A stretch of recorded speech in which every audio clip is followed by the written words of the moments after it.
and extras POV chapters 833 to 850. Whoosh. The hundreds of dragons that shot through the sky were no more than students, with only half a dozen instructors acting as supervisors. As they flapped their powerful wings, causing the very clouds above them to scatter, they zoomed through the air to reach their destination, the southern continent's shores, and finally left the god-forsaken battlefield. The plan was already in motion, and everyone was sticking to their respective roles. Looks like the soldiers have already begun their fight the enemy to distract them from noticing us or advancing. Ray thought to himself as he looked around him, and then paid close attention to the ongoing war that his senses could still focus on. Judging by the number of the resisting forces, they wouldn't be able to stop the dwarves and giants for too long. Some of the supervisors had to join in the fight too, since they were too short on hands and competent fighters. It was thanks to this that they were left with just 6 supervisors out of the 15 that were present initially. Either way, this was the best move that could be made. Looks like we're almost there. Ray smiled as he saw the shore in the distance. He wasn't the only one to. Many of the instructors could also see this, and the dreary expressions on their faces soon lit up. Look. There it is. We're nearly there, students. Just a little further. Come on, flap your wings faster. The students, as one would expect, were bursting with joy as soon as they heard this. The change in mood was visible on everyone, and they also moved much faster than before upon getting the motivation they needed. Salvation was near, and they were more than happy to reach it. H-ha-ha. Heavy breaths echoed throughout the sandy beach as the students struggled to catch their breaths. That was further than I thought. Why yet? I'm so exhausted. When do we leave already? H-ha-ha. As the hundreds of students littered the beach, they glanced around and at each other in visible exhaustion, but also some mutual excitement. They were more than grateful that they managed to escape the horrors of war and now be on their way home. All that they needed to do now was build something that would get them away from the continent's shores. Looks like the staff are already on it. Elufa said, and the other students around him nodded with excitement. Ray joined in the nodding. The plan was for the staff to use their magic since they were the most skilled to create a large enough construct to take everyone to sea. It didn't have to be as elaborate as a ship, but as long as it was a sturdy enough platform that was functionally capable of taking them some distance from the continent, then it would be acceptable. Once they got some distance away from the place, spatial and communication magic would be restored, and they could finally return to the academy. A simple plan, really. What is the first thing you're going to do once you return? Me? I'll have a proper sleep. I wasn't able to sleep so well in the shelter. Me too. It was too uncomfortable. Yeah. I guess we really took our beds for granted, didn't we? I'm going to eat decent food. That's all that matters to me right now. I would have called you a glutton, but you're right. The slop they served us in that shelter tasted horrible. Right? I swear it was so gross. I totally agree. The students went on and on with their chatter, ignoring the staff who were close to the waters and ready to begin construction. This only lasted a few more seconds, though. Squelch. The sudden sound of flesh being torn caused all of the loud chatter to die out in nearly an instant. All of the students fell into a dead calm, almost as if they were trying to make sure they heard the sound correctly. Then, barely 1 second after. Squelch. Squelch. Squelch. Even more sounds of the same kind echoed out. Flesh being ripped apart by sharp weapons, and blood spurting out of the rended meat like a fountain, everything was encapsulated in the sounds that followed. Still, confusion afflicted the students. What in the world was happening? What was causing such an abominable sound? One look in the direction of their dear supervisors was enough to answer that question. Yet. What are those? As the trembling newts burned the grotesque sight of their instructors' mutilated bodies, all of which were hanging lifelessly on massive spears, they found the excitement that was initially so overwhelming wash away. Some covered their mouths in disgust and shock. Others pointed at the scene, as if it wasn't something everyone could see with their own eyes. As the pierced flesh seeped out blood, and the red liquid stained the transparent hue of the sea, the wielders of the weapons began to emerge from the depths. And no, not just the depths of the waters. The depths of darkness. Undead giant and monster alike rose from the darkened waters, which had now become akin to a bog, or a pool of black ink. They had menacing looks in their eyes, and their maws dripped with blackened drool. With their bodies wet from the waters of darkness, their entire features made it clear that the only thing they currently craved was violence and death. Lots and lots of death. Eek. As the students watched this, all in exhaustion and fear, they felt tremors behind them as well. Rising from the sands of the beach were several automatons. They had camouflaged features, but they were also very bulky and monstrous in their appearances. These things rose from all corners of the beach, particularly behind the newts, blocking off any possible route of escape. At this point, it was made clear to the trembling students that there was no path of escape. What were they going to do now? Whoosh! All of a sudden, the undead launched several projectiles, or even their primary weapons, at the students.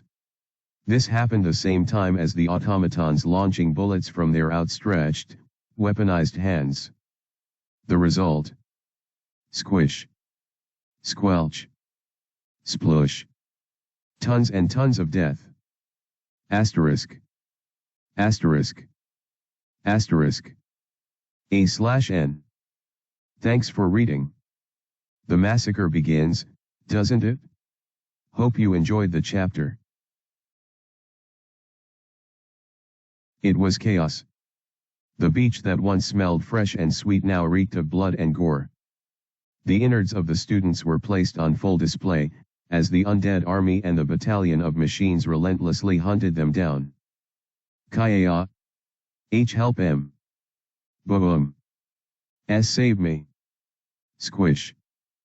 Stop. Please stop. Please he stop. Puya. Squelch. It didn't matter what the students tried to do. It ended in death anyway. Resisting only made the pain last longer, and pleading was equally as ineffective. Despite the undead and automatons being lifeless agents of destruction, it still seemed like they relished the pleas of the dying dragons. It motivated them to come up with more diabolical ways to kill. Many dragons were torn from limb to limb. Some were roasted alive in flames, while others were simply impaled or beheaded. Those were the lucky ones. Those who resisted were forced to suffer even more cruel means of execution, too cruel to properly describe.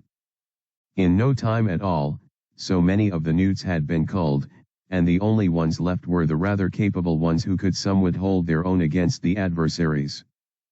Swish!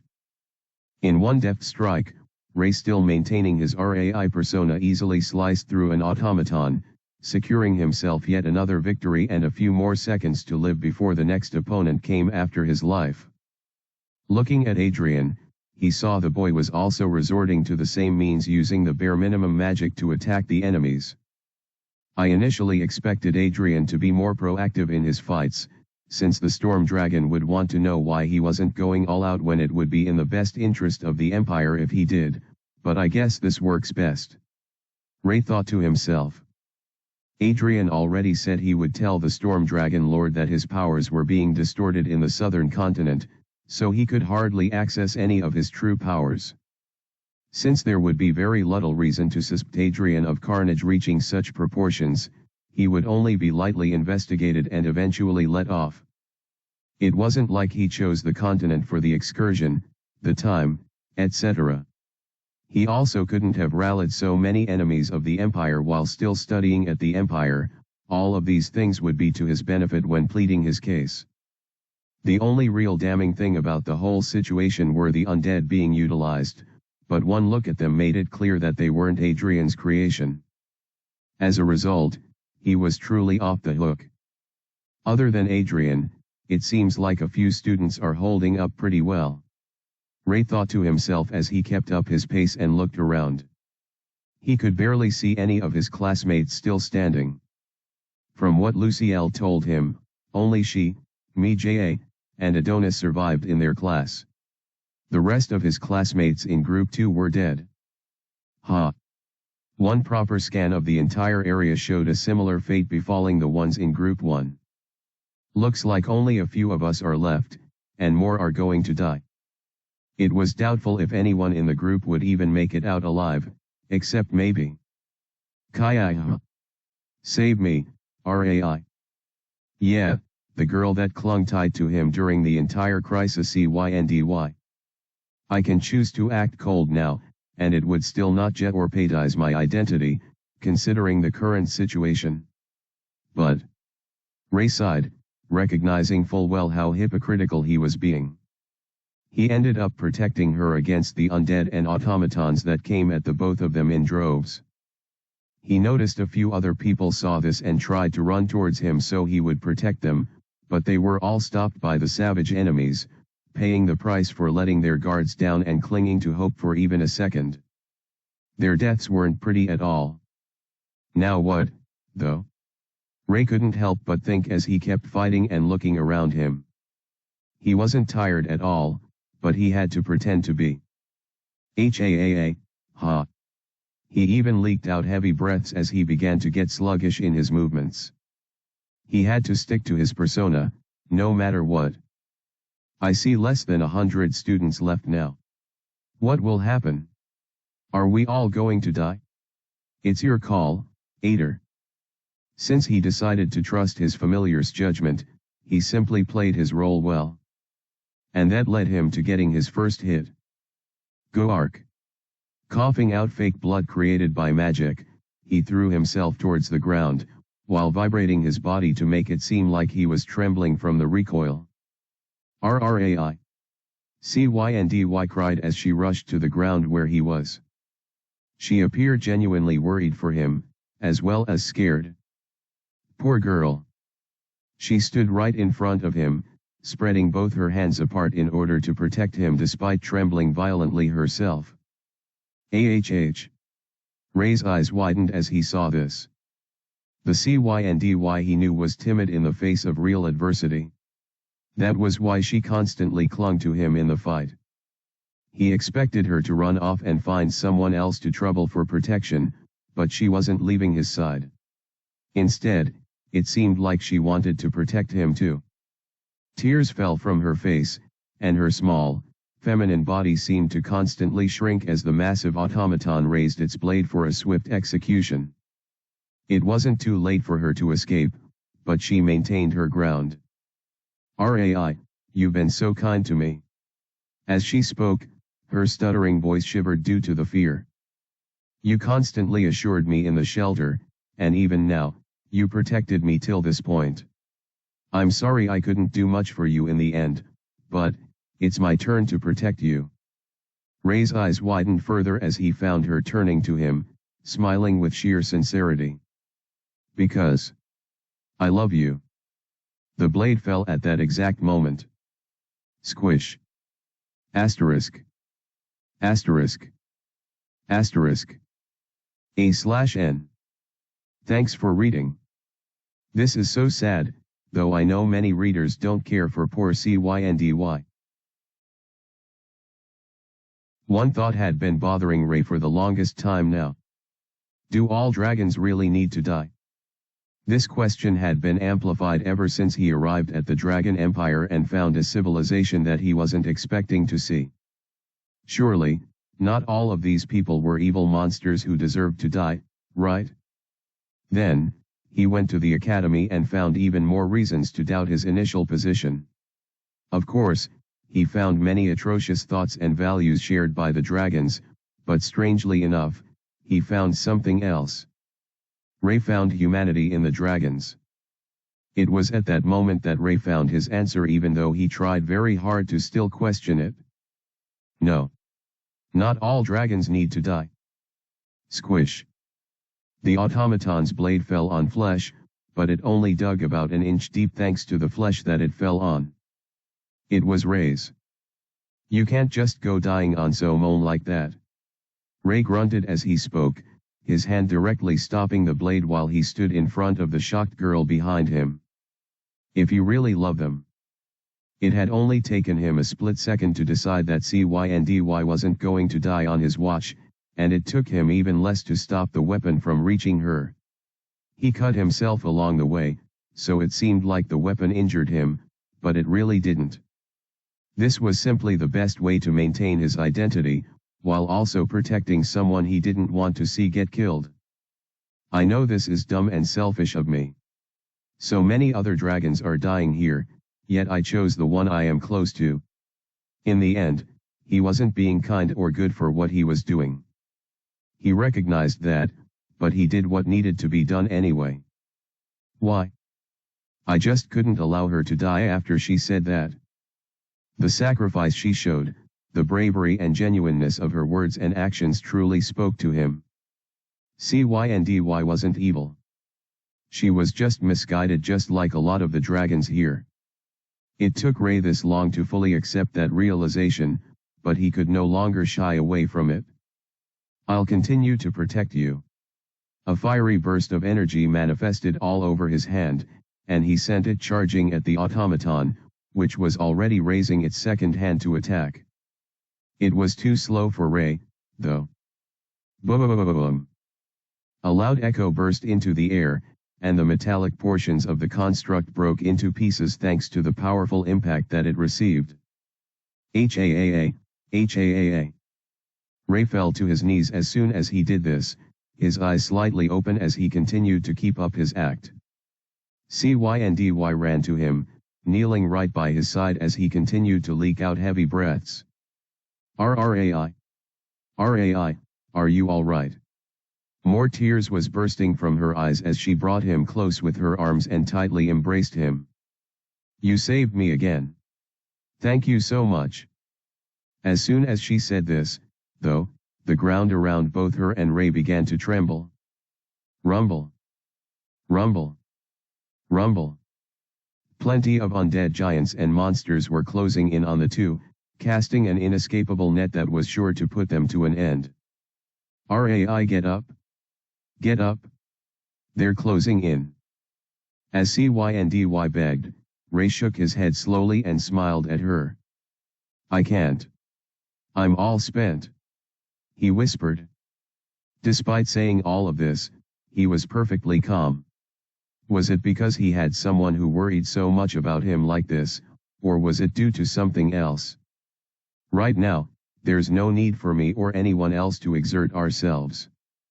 Ray knew something that no other student knew, which was why he decided to clock out at the exact moment that he did.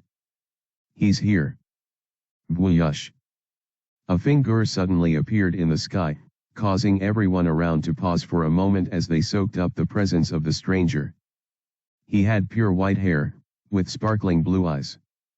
His face was clear and pale as ice, and seated on his head like a crown of thorns were 5 horns.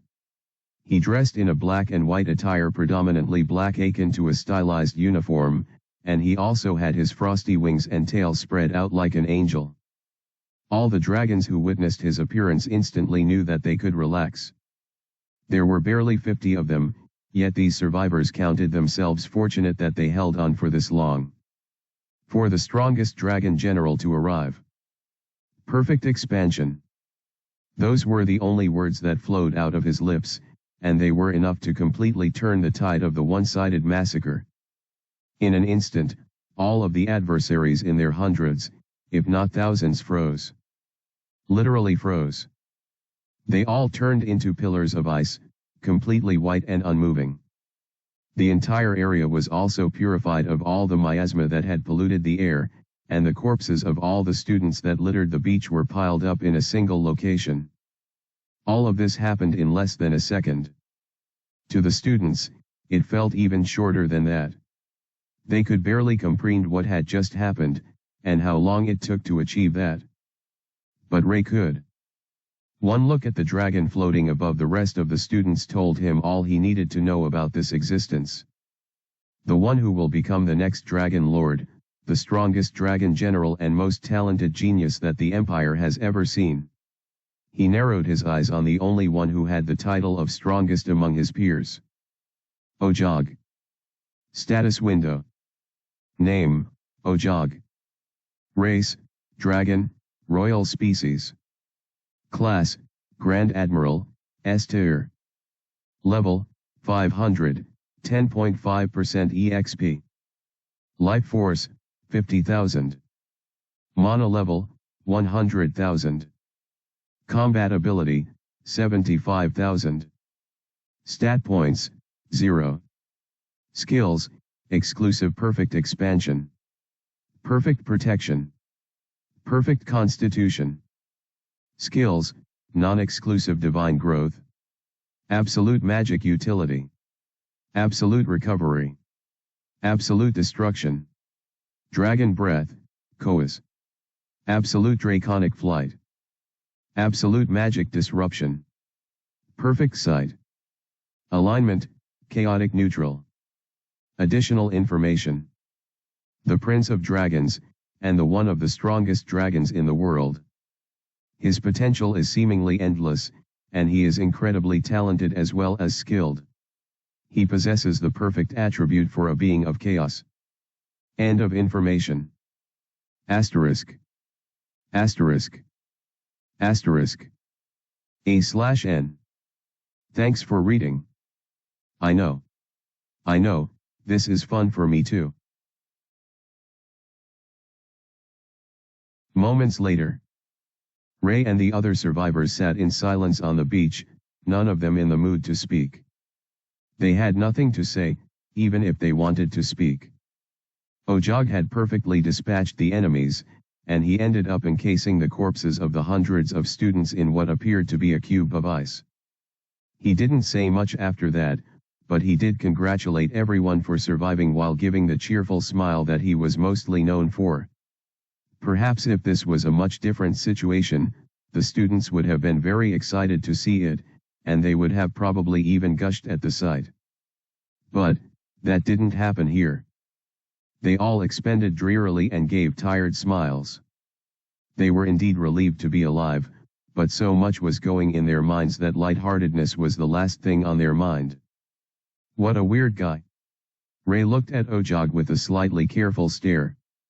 He's stronger than I am, at least, in base. Ray knew things would change if he utilized the arsenal of skills he had at his disposal, and if he copied the other skills that Ojog possessed, but something about this whole thing felt a little eerie to him. He couldn't help but feel insecure. We're all right now. He heard a whisper from beside him, and felt the warm touch of Cyndy's hand resting on his. Yeah, we are. Ray's smile was interrupted by the sudden distortion in the space right beside Ojog. It didn't take very long for space to undulate, and those from the other side to appear right in front of the seated ones. Those are.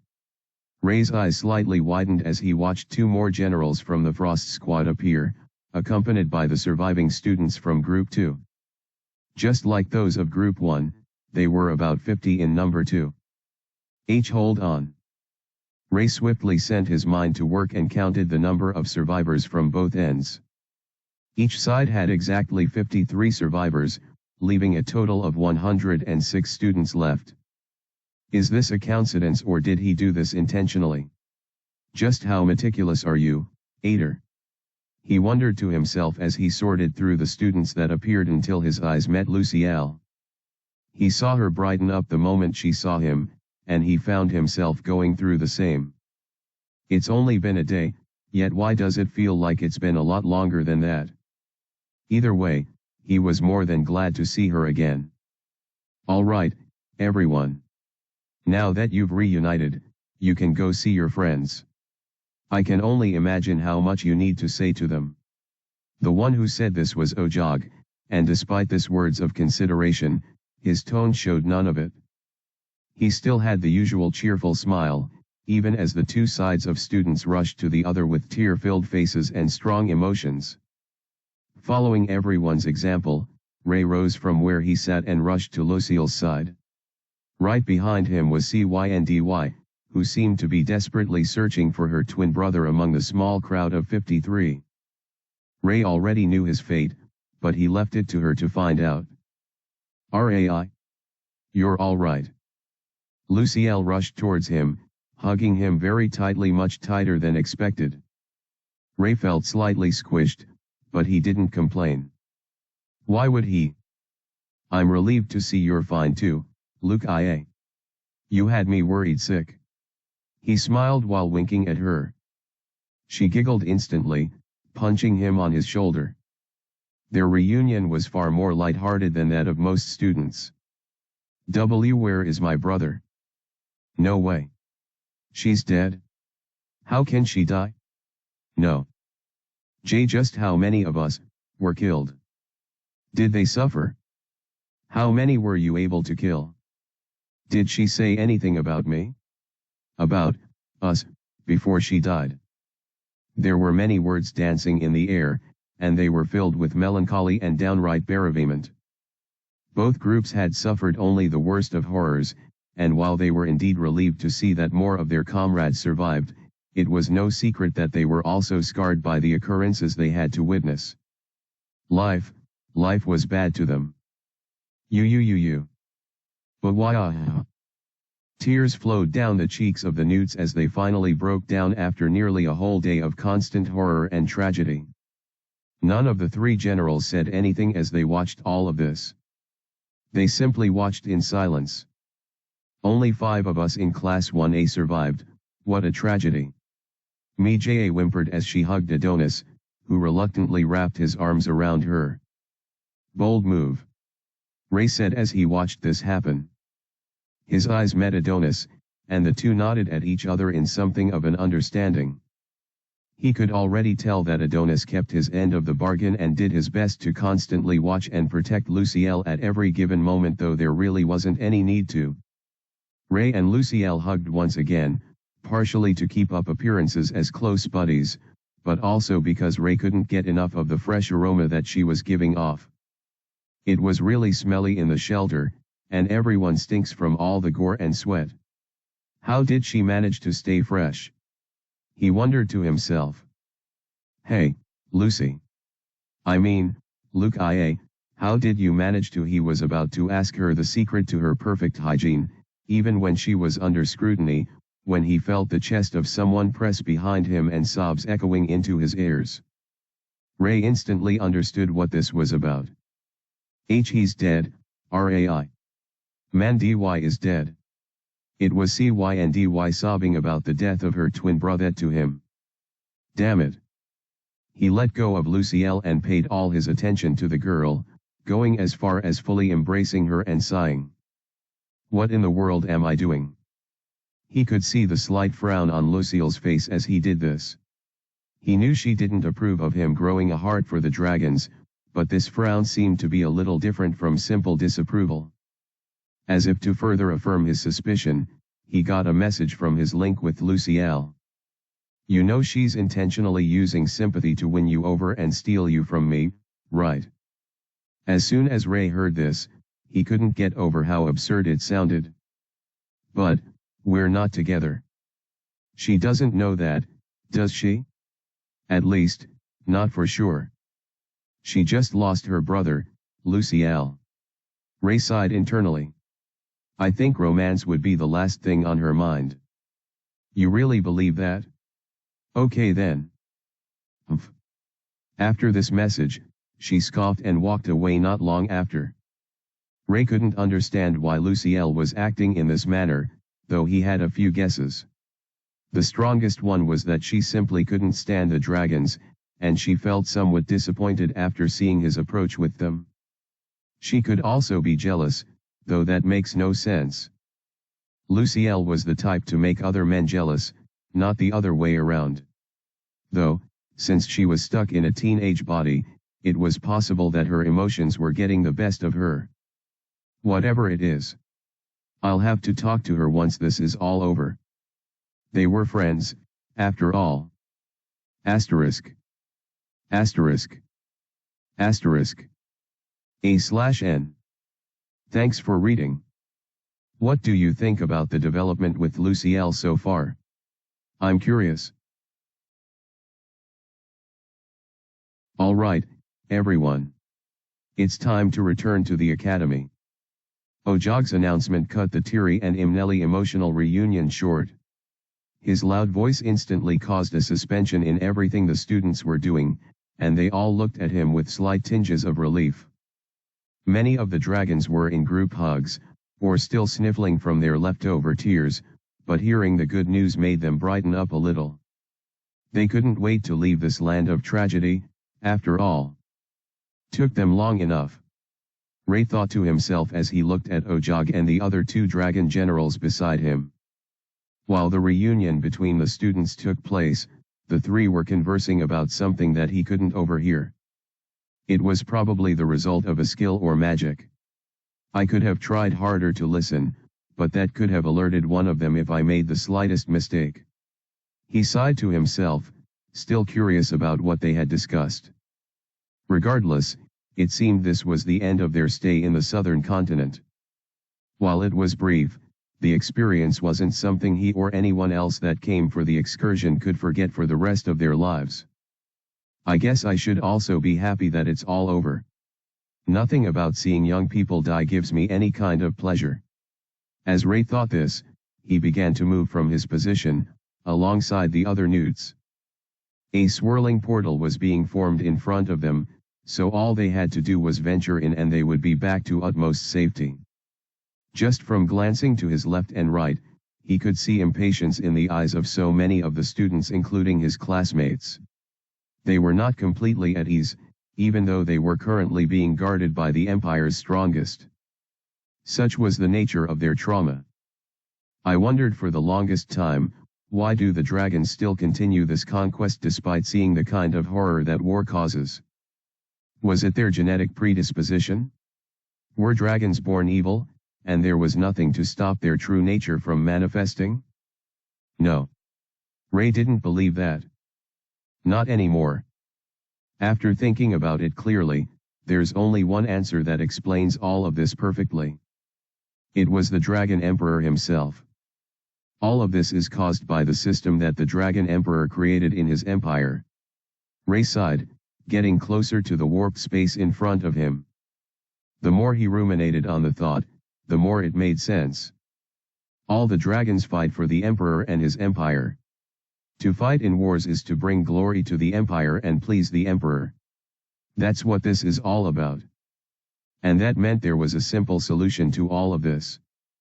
If I somehow manage to take down the Emperor and create a new system, there will be peace. Ray smiled, oozing nothing but optimism. It was highly likely that the world wouldn't end too.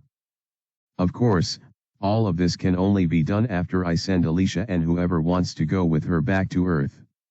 Once that is over, the real mission to save H-Tray begins. 1 week later. The door to Class 1A slid open as Ray entered into the same modern classroom that he had gotten accustomed to since he began his life as a student of the Imperial Academy. The classroom looked exactly the same as he remembered, but for some very obvious reasons, it felt completely foreign. For one, this was the first time since the incident, as everyone now called it, that he was entering the classroom.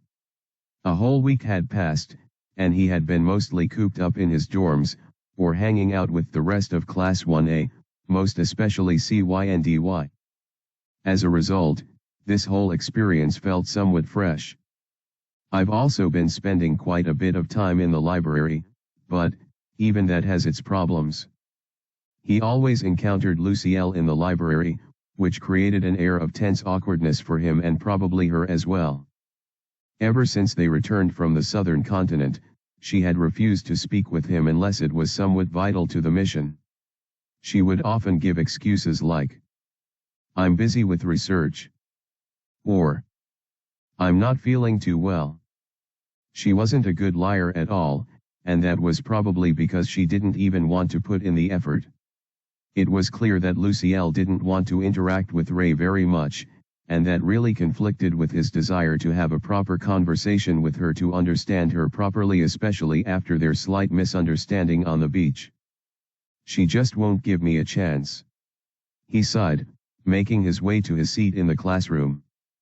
That was when he noticed Th's second reason for the classroom feeling strange. It's nearly empty. Nearly all the students here died in the southern continent, leaving only 5 survivors. There was Ray, as well as Luciel, Cyndy, me Ja, and finally Adonis. Right now, only Adonis was in class, and they both ignored each other per their understanding. I guess I came a bit too early. Once more, he sighed. As he sat on his finely furbished chair, he interlocked his fingers and went into serious thoughts about what would happen from this point onward. Our class instructor is dead, so we're going to have a replacement. Now that we're just 5, it'll be harder to blend into the crowd, so I suppose I'll have to be a lot more careful with everything around me. Ray didn't think any of these were going to a problem to him. Creak. The entrance door slided open, causing him to raise his head. He saw Luciel and me Ja entering together, something that didn't come as a surprise to him. The two of them suddenly became very close after the incident. I guess me Ja must really be in need of friends, and Luciel saw it as a good opportunity to infiltrate her inner circle. It was a smart move from the Grand Mage as expected. Ah!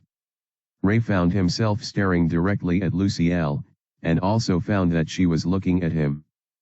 Their eyes met for a split second, and the two of them looked away at the same time. But, why? Where is this nervousness coming from? He had no idea, but after stealing one glance at Luciel, seeing her in her school uniform for the first time in a week, a feeling awakened within him. He didn't realize when he sent her a message through their link. You look good. He wasn't expecting a reply from her, so he decided to just close his eyes and return to his thoughts. But then. You too, Ray. His eyes brightened up instantly, and upon looking at her, she was looking away from him while settling on her desk. His eyes met me Ja instead, and they both shared greetings with each other. I should send another message, he told himself. This is the first time she's responded in almost a week. As soon as he was about to do that, the door slid open and Cyndy rushed in, charging straight for Ray. Rai. I missed you so much. At that moment, Ray felt his link with Luciel turn cold, and he realized he probably wouldn't ever get a chance at that message any longer. Damn it. Asterisk. Asterisk. Asterisk. A/N. Thanks for reading. Teenage drama can be so exciting at times, right? Hee hee. In the end, Ray had to concede. Cyndy ended up sitting right next to him, completely shielding him from Luciel. Of course, to keep up appearances, he and Luciel greeted each other, but there was a certain coldness to her words that made it clear that she was just being official with him, nothing more, nothing less. I guess she really doesn't like me fraternizing with dragons, even though she's practically doing the same. Ray thought this, but he also knew the difference between his own relationship with dragons and hers. She's being tactical, while I'm being considerate. In the end, their motives and methods were different, even if the end result seemed to be the same. This can't keep going. He made up his mind to somehow speak to Luciel before the day ended. There was only one major obstacle when it came to that. How was your night, Rai? I slept well, even dreamt about you, you know? I thought about making a dish for you, but then I realized I don't know the kinds of food that you like, which is why I thought I'd ask you. Ah, but first, answer the first question. How was your night? Did you have a good night?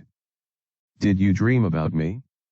How about Ray was constantly being bombarded by questions from CYNDY, and if they weren't questions, then they would be simply random conversations.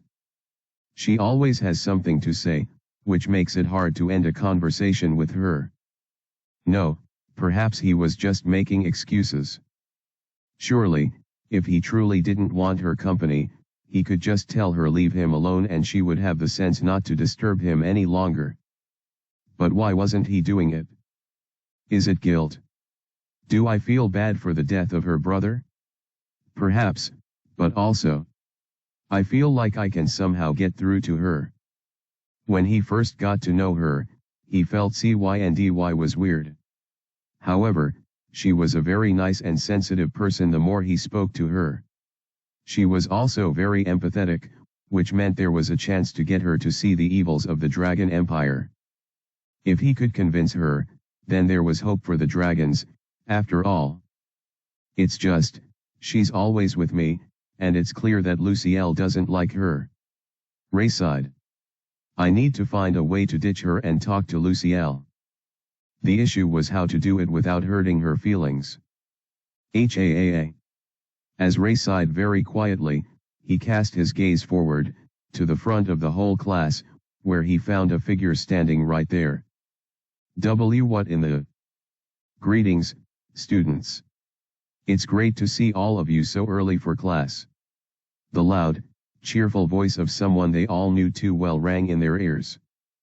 It was Ojog. No, don't tell me. I will be your temporary instructor starting today. Nice to meet you all.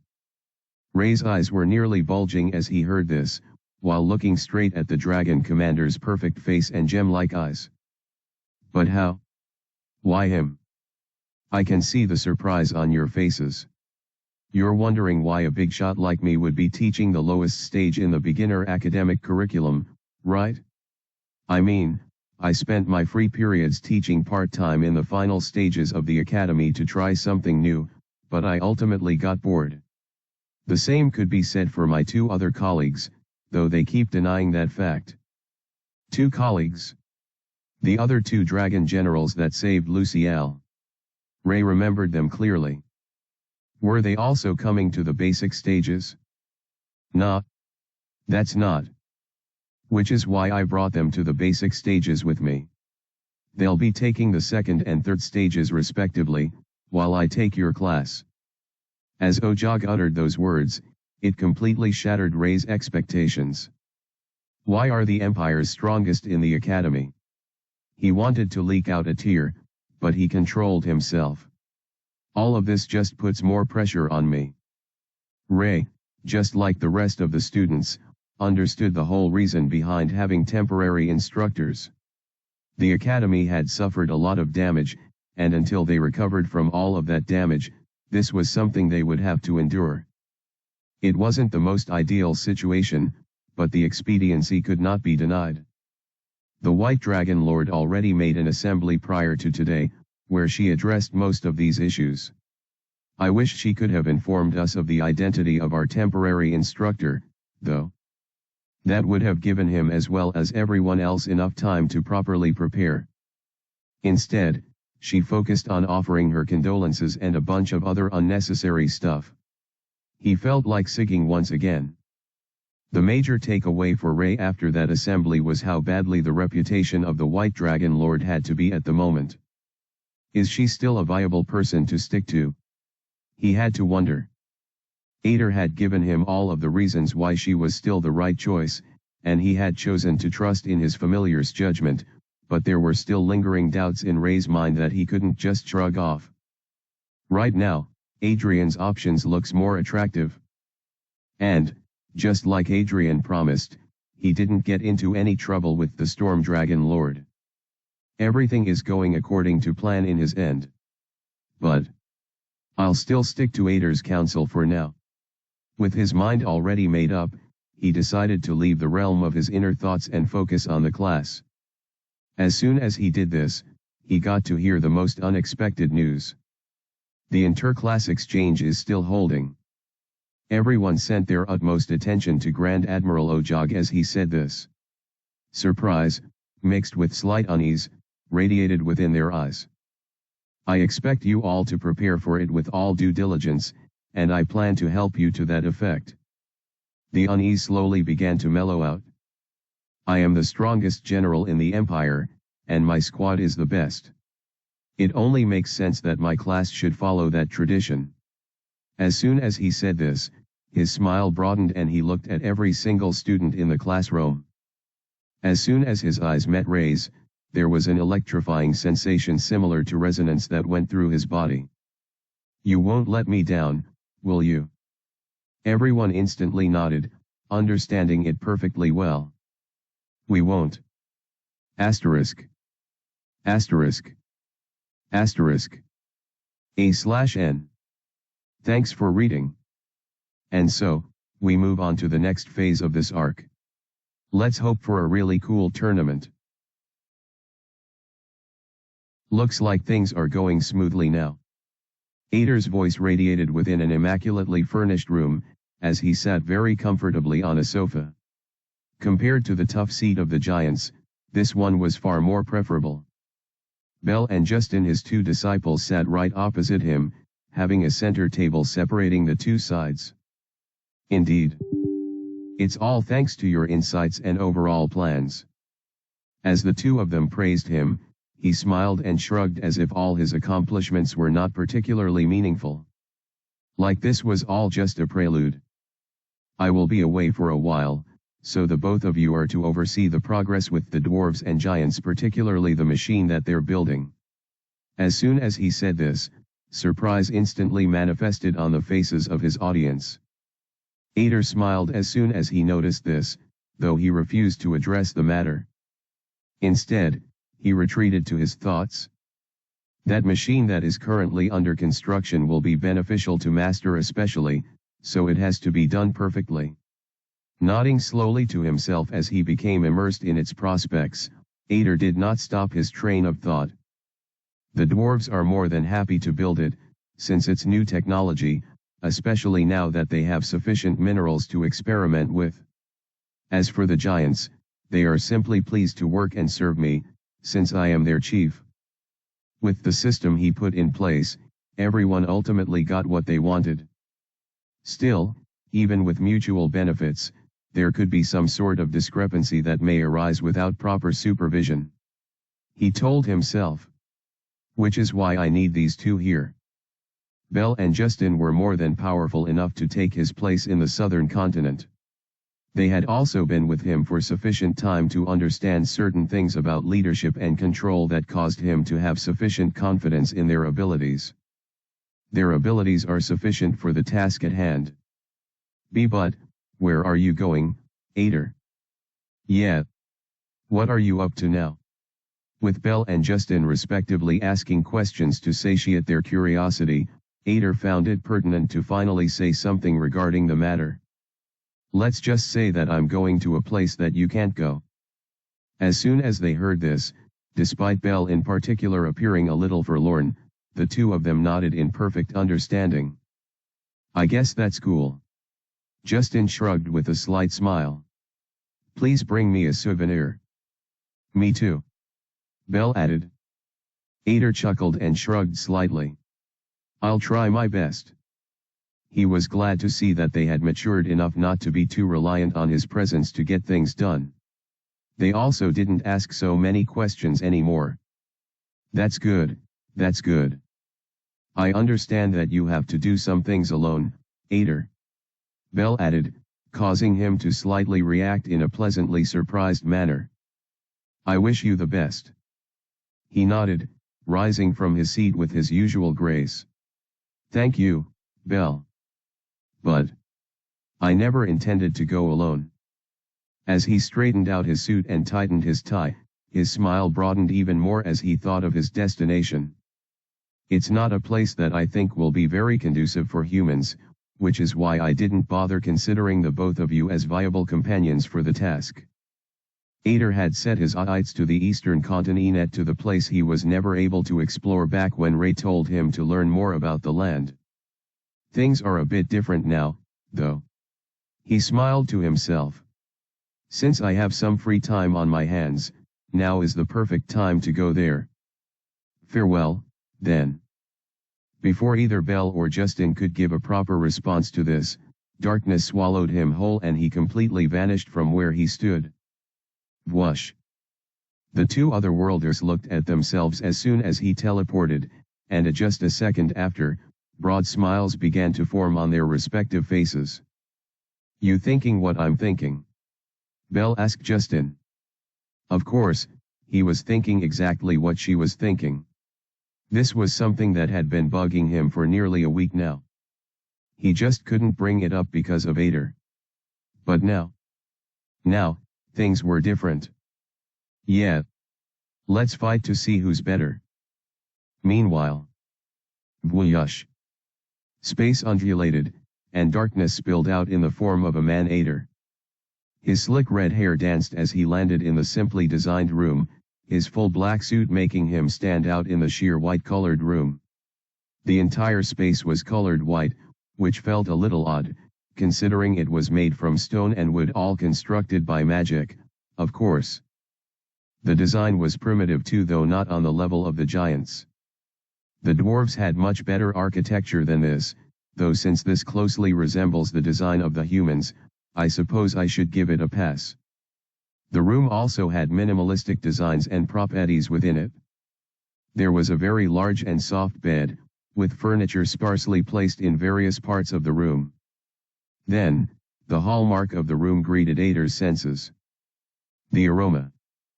It was enchanting, not too much for his senses, but enough for him to make a genuinely pleasant smile as he sat in the air and waited for the owner of the room to venture inside. As soon as he sat, the door opened and someone entered. Ader? You startled me. What are you doing here? The white-haired girl said the moment she spotted him a small distance from her door.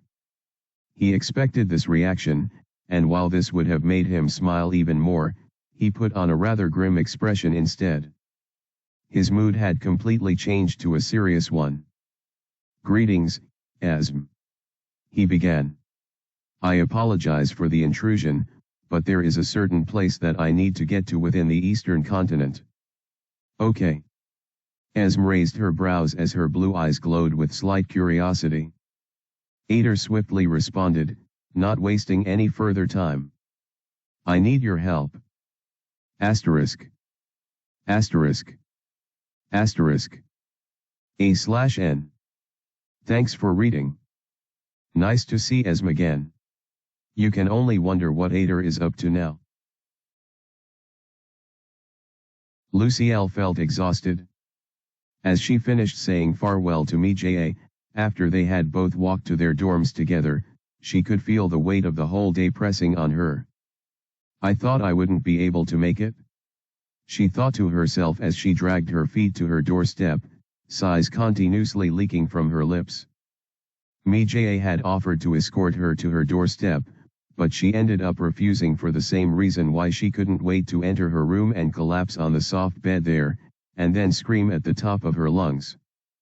It's so annoying that I feel like this. For one, even though she wasn't supposed to feel that way, Lucielle found herself feeling a little bad for refusing Mija's kind offer to escort her to her doorstep. It's stupid. Why should I care about the feelings of a dragon? Why do I have to be so considerate? She gritted her teeth, almost reaching her haven. Ever since I saved her life at the southern continent, she's been super clingy. It's annoying, yet I accommodate her. The worst part of it all? Lucielle was actually beginning to enjoy her company. It was crazy. How could she, as a human, enjoy speaking to a dragon and getting so attached to one? It was inconceivable. They're the enemy, and yet, I'm having so much fun. The fun they had wasn't unfounded, either. Just like Lucielle, Mija held a deep interest in magic, and so they would constantly discuss the possible applications, theories, and a host of other topics on the matter. These were things that Ray refused to talk to her about, which was why she really appreciated Mija and their discussions regarding her passion. Ah. Ray. Lucielle became reminded of another problematic topic, one that frustrated her even more than the MJ situation. Why do I have these physiological reactions when I think about him or see him? It's so strange, and annoying. Despite saying this, her cheeks began to turn a little red. Damn it. Not again. This was the main reason why she refused to talk to Ray, also she wouldn't have cause to think about him so much and have these reactions. My heart races anytime I see him or hear his voice, and I also blush uncontrollably. I feel irritated when I see him with other girls, like that clearly manipulative CYNDY, and even though I don't want to talk to him for all these reasons, I want him to talk to me. It was a strange feeling, one that Lucielle had never felt in her whole life. All her life, she had been recognized as a genius in magic, and it just so happened that she was very invested in the art that she never cared for much else. She didn't even know she was incredibly attractive until she was a young adult, since she kept ignoring all the boys that made advances at her and never paid attention to superficial compliments that were always thrown at her. She was gorgeous in the eyes of most men, and her body was very attractive apparently. But, none of that mattered much to her. Lucielle simply wanted to know more about magic and transcend the current limits of her understanding and power. That was all that she wanted. Until now. Why didn't he talk to me today? Even though I ignored him, he should have still tried harder. He just decided to keep talking to that poser, CYNDY. It's strange. I don't think she's even as fun or as pretty as I am. I guess he really enjoys her company more than mine. Lucielle found herself thinking along these lines and had to stop herself. Where are all these thoughts coming from? In a way, she recognized them to be hers. She knew that these were her feelings, which made it even more frustrating and annoying since she constantly had to suppress them. That was what led to her exhaustion. However, Lucielle also recognized that she wasn't always like this, and that it didn't make any sense that she would be feeling this way. So why? In all honesty, she already suspected the most probably reason for this. My spell, turning me into someone this young, has made me more susceptible to emotions and thoughts like this. In the end, hormones and several chemistry that the body operated under caused reactions within oneself, whether it was appreciated or not. Back when I was younger, I never had experiences like this, but I suppose things are different now. She thought to herself, trying her hardest to remain objective. Is this how others felt about me when I ignored them? What torture! The desire to please others, the feelings of heavy infatuation, obsession about outward image, among other issues. They were all bombarding her at once. I need a break. She whispered to herself, twisting the knob to her room while feeling at least some measure of elation that she could finally rest. By rest, she meant screaming at the top of her lungs while tossing and turning on the bed. Ha, at long last. Shutting the door behind her, even with her eyes closed, she instantly used magic to get rid of everything she was wearing save for her underwear. She was about to remove her underwear when she opened her eyes and found someone standing right in front of her. Someone she recognized all too well. R.R. Ray. As she saw him, her face turned completely red, and she felt herself begin to get dizzy. What the hell is he doing here? Why is he looking at me like that? What the hell is going on here? Her brain shot her a million questions that she didn't have answers to. The worst part was that he looked just as confused and flustered as she was. This isn't what it looks like. I can explain, Lucy. His voice seemed to fade away as her vision turned blurry and she felt her body lose all of its strength. Before long, she had already realized what was happening, but by then it was already too late. I'm fainting. Asterisk. Asterisk. Asterisk. A/N. Thanks for reading. This is hilarious for me, to be honest. What do you all think? Moments earlier. Damn it. Ray had looked for every single way to speak to Lucielle throughout their first day of classes, but he was constantly with CYNDY, and even when he found a way to lose her, he couldn't find Lucielle by herself. The few occasions when he tried to reach her, the girl just blatantly ignored him. Why doesn't she want to give me a chance to talk to her? Was she that upset? He truly had no idea what could make her so annoyed at him. The Lucielle he knew was very jovial about a lot of things, and she never took anything personally. Besides, it wasn't like their disagreement was very serious. Maybe she just doesn't like CYNDY, but I can't just ditch her for that reason, Ray told himself. It was obvious to him, and everyone around him, that the dragon girl was in love with him. She didn't even shy away from that fact. But, even though I don't feel the same, I don't know how to make it explicitly clearer than I already have. Ray had shown CYNDY all the signs that he wasn't interested, and he even downright told her that he wasn't ready to commit to anyone or be in a relationship, yet she wouldn't leave him be. She would bring up how sad and lonely she was, and how Ray helped her get over the death of her brother, which made him feel bad and continue being by her side. Master, maybe Lucielle is right. She might be manipulating you emotionally. Even Emile told Ray that CYNDY was most likely trying to guilt trip him into staying, but he really didn't think it was an intentional act on her part. She's just very hurt. It takes time for these sort of things to heal. That was his excuse. It wasn't like he hadn't made his feelings or lack thereof clear to CYNDY. Besides, he wasn't going to stick around the academy for very long either, so this wasn't something he would have to put up with for too long. For all of these reasons, Ray had to endure. But, that came at the detriment of his relationship with Lucielle, and after a week without her constantly ringing in his mind, Ray was beginning to experience withdrawal symptoms. He missed her like crazy. I make conversations in my head these days. It's gotten so bad that I get annoyed for smallest reasons. Things couldn't continue this way. And, for this very reason, Ray decided to take the boldest step he could regarding Lucielle. He retreated to his dorms early to shake off CYNDY, and then went to Lucille's room in order to finally confront her in a place where she wouldn't be able to avoid him. Hee. Perfect. He had thought to himself. As soon as he noticed that she was about to open the front door, he folded both hands and gave his most serious face while closing his eyes and taking in a deep breath to fully prepare for her shriek of surprise. However, no shriek came.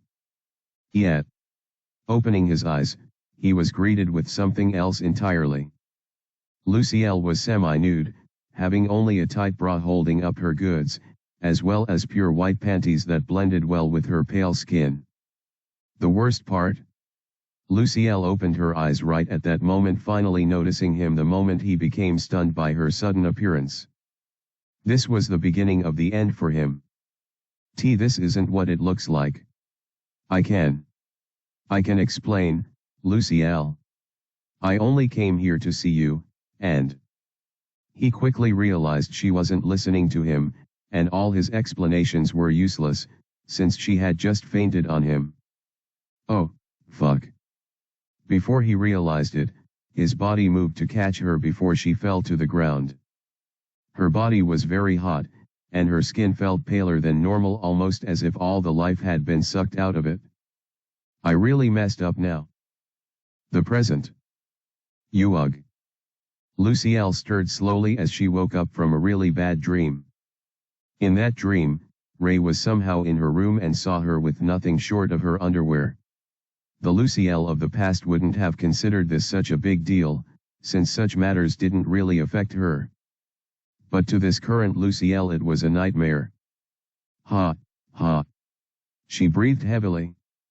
Thank goodness it wasn't Aria. You're finally awake. That's such a relief. Before Lucielle could conclude her thoughts, she heard an oddly familiar masculine voice echo beside her. One slow turn of her neck, and she found Ray seated awkwardly beside her bed, a rubbery smile on his face as he tried to keep a straight face. It wasn't a dream, after all. All of it was real. Lucielle felt her body turn hot again, and then before she could fully comprehend what happened, she blacked out again. Moments later. I'm really sorry, Lucielle. I shouldn't have appeared so suddenly. Ray prostrated before her the moment she woke up, not even having the confidence to look her in the eyes as soon as he heard her stir on her bed. The silence was deafening. Ray felt his chest pounding as he snuck a peek at Lucielle and found her staring at him with a blank, oddly calm expression. She was actually frozen in thought, but he didn't realize that yet. Lucielle was going over how Ray had managed to dress her up, which had to have involved him touching her bare skin many times. That thought alone would have made her faint another time due to embarrassment, but she managed to control herself, so she didn't give in to it. Still, that meant her body had to be in stasis for a few seconds while she processed everything. By the time she was done, her body returned to normal, and she heaved a heavy sigh while looking at Ray's pitiful state. He was a nervous wreck, same as her, and she couldn't take all the tension anymore. As such, she decided to end it right there. I think I've fallen for you, Ray. Let's figure out how to deal with this together. Asterisk. Asterisk. Asterisk. A/N. Thanks for reading. And so it begins, the Lucielle route. But, I wonder if it will bear fruit or not. Ray had a lot of skills and class privileges that allowed him to think rather quickly, react very fast, and generally process information faster than most people. Even with all that, Lucille's words were lost to him. He looked at the slightly reddening face of the girl who sat on her bed, nearly covered neatly with her cute and thick white sheets. Her crimson eyes were on him, almost as if they were expecting something that he didn't understand. Don't Emmy. A girl just told you that she has feelings for you, and this is how you respond? What are you, some sort of idiot? What's with her and her sudden harshness? Ray wondered, even more confused as he took a step back in recoil from the venomous words that Lucielle spat out. In the end, though, he still had to reply. I mean, this is unexpected. I didn't expect you to. How long did it start? Was it when? Don't flatter yourself, Ray. Perhaps I should make it clearer so you can properly understand what I'm saying here. Once again, Lucielle resorted to being mean. I have somehow developed feelings for you due to a side effect of my spell that turned me young. Ray didn't know how to respond to that. I think it's because we talked nearly all the time for an extended period. My immature brain must have misconstrued it as something else, releasing some hormones within me that caused some chemical imbalance in my body, which results in physiological reactions anytime I encounter you. Physiological reactions. Let's just say that I somehow always want to talk to you, but anytime I talk to you, my body seems to like it too much. Ray felt his cheeks getting hot as he heard all of these from Lucielle. Nothing she described was foreign to him, considering he had crushed on a few girls in his life, one of them being the one he loved, Alicia. He also had feelings for Esme, though thinking about it made his head hurt and his heart ache, so he constantly shoved it aside. As for Lucielle, he never really looked at her in such a way, especially when she was still in her original form. It was easy to fall for her in her current form, or consider the possibilities of them being together, but Ray had already placed her at such a pedestal that he wouldn't dare to think of anything romantic with her. Plus, he still somewhat felt like Adonis had something for her.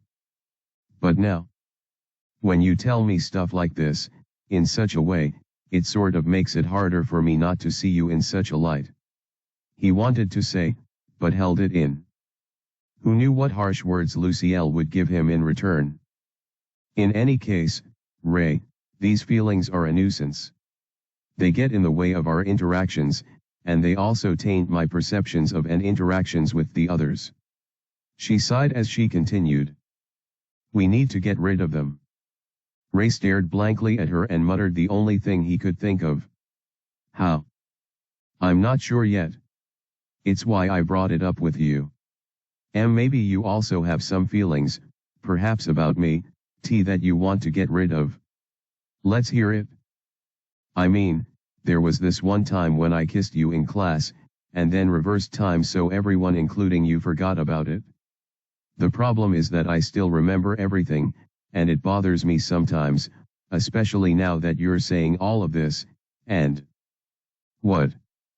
Huh? What? Ray repeated her reaction, pretending to be innocent. What did you just say, Ray? About what? He had a feeling that he was cooked, which made him instantly regret deciding to finally reveal the thing that had been biting him for so long. Perhaps it would have been better not to say anything. Look, Lucy L., it wasn't intentional, okay? I slipped and... You're saying kissing me bothers you? Wow. I didn't think I was such a horrible kisser that it would trouble you so much. I'm sorry that I've never had any real experience with men, since I've been so focused on magic and trying my best to save the world. What? It was Ray's turn to be confused now. What? Lucy L. responded, now acting clueless about everything she had just said. Ray was speechless. He had expected her to complain about him kissing her, to begin with. He even feared her overreacting, even though it was a genuine accident. But, from how she was sounding, it seemed the kiss didn't bother her. It was the fact that he didn't enjoy it. And what's this about her not having experience with men? She can't be serious, right? Lucy L. was one of the most attractive women he had ever met. Of course, it would be unfair to compare humans to elves, so if he didn't put them in the equation, then she would easily be the prettiest. As much as he didn't want to admit it, she was far prettier than Alicia. How is it that she never had any experience with men? Don't tell me. I stole her first kiss? Ah. He gulped as soon as he came to this realization and watched her frustrated, but embarrassed face. She's really cute. Everything was becoming a mess, and he could feel it all crumbling. Maybe I should just use tempera to reverse everything again. That way, you won't have any memory of... Shut up, idiot. That skill doesn't work on me. Why yeah, it doesn't. I already made myself exempt from time magic, or any application of time on my body reversal included. She sighed. I did it so I could maintain my disguise, since without keeping myself in a fixed state of time, my body would rapidly age the same way I accelerated my de-aging. What? But that means... Ray's eyes widened as he looked at Lucille's slightly nervous gaze. He felt an itch at the back of his throat, but he spoke anyway. You never forgot about the kiss. Asterisk. Asterisk. Asterisk. A/N. Thanks for reading.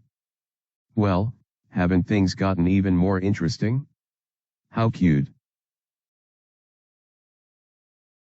Lucy L. didn't know how to respond to the question that was thrown at her. The simple answer was that she didn't actually forget the kiss, though she pretended to be under the effects of tempera, just like everyone else. I wanted to keep my current state a secret from Ray, so I had to play along. Plus, she was equally embarrassed about the kiss.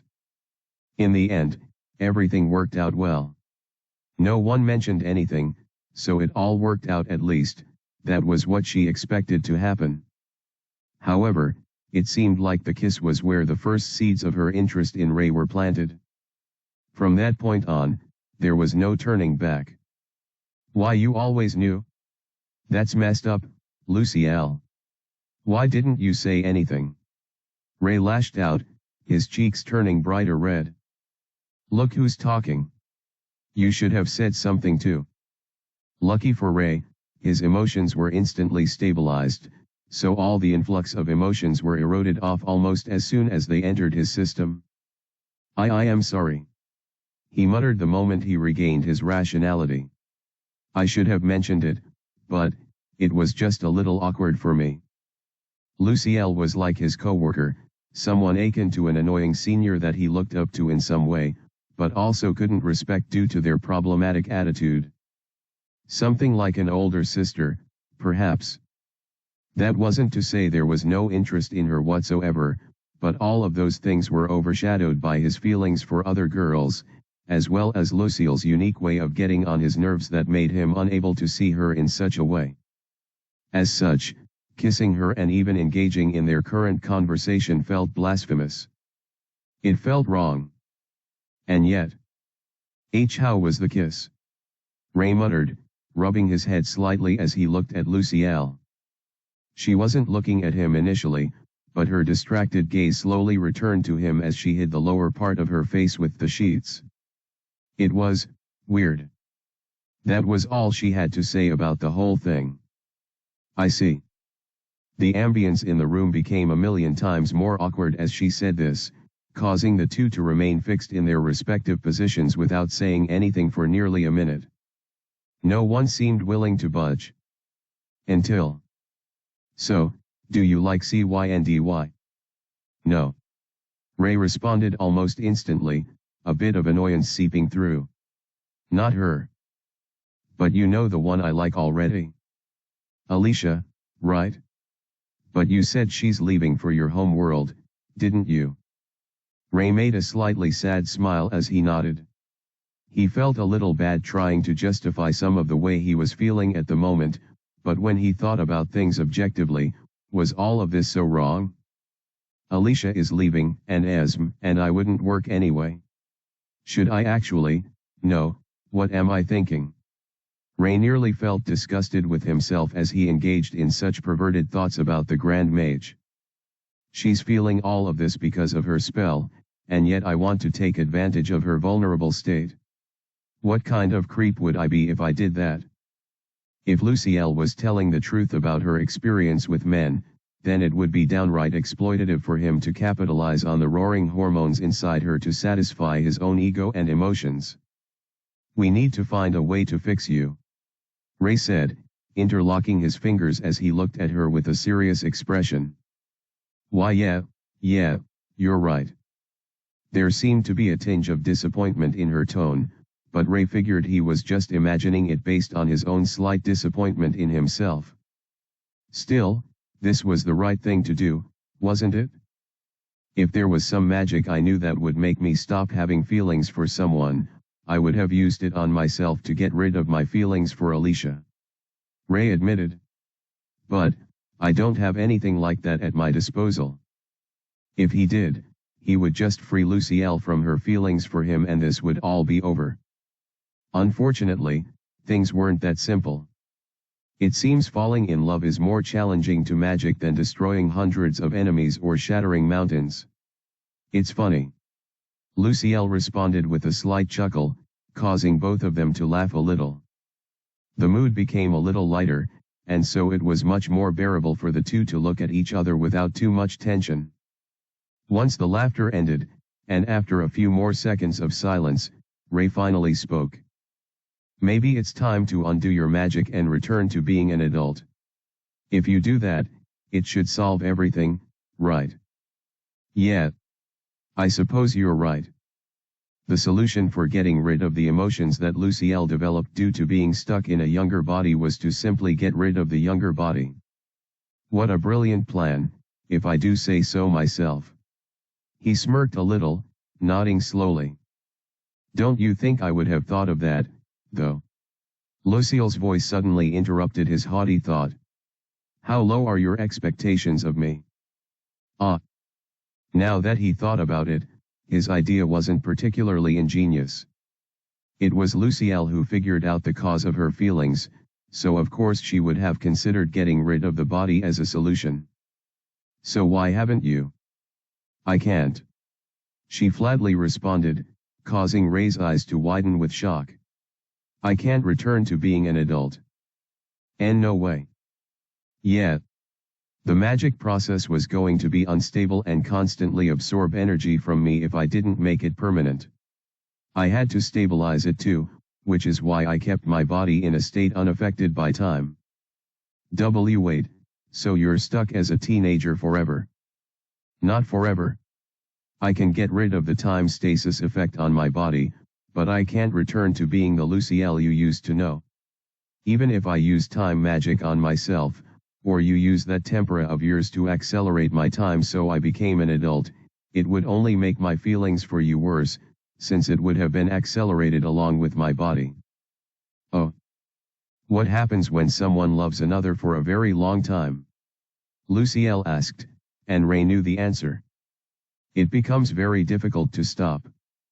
Asterisk. Asterisk. Asterisk. A/N. Thanks for reading. What solutions do you have to the current dilemma? Let's hear it. I've got it. After a long moment of silence that felt like days, Ray finally spoke up. He had been in deep contemplation of Lucille's unwanted, but growing feelings for him, particularly how to stop them from developing even further. There didn't seem to be anything he could do about it, until now. I could help you get over me by doing things you dislike, he said, having a broad smile plastered on his face. He had to have thought his idea was grand and brilliant, for him to have displayed so much energy with his suggestion. Wasn't it genius, though? Sometimes, people like others without fully understanding what they're actually like. Once they do, though, such feelings fade away. If Ray could make Lucielle averse to him, he could correct the emotions that currently ravaged her teenage body. But maybe that could work.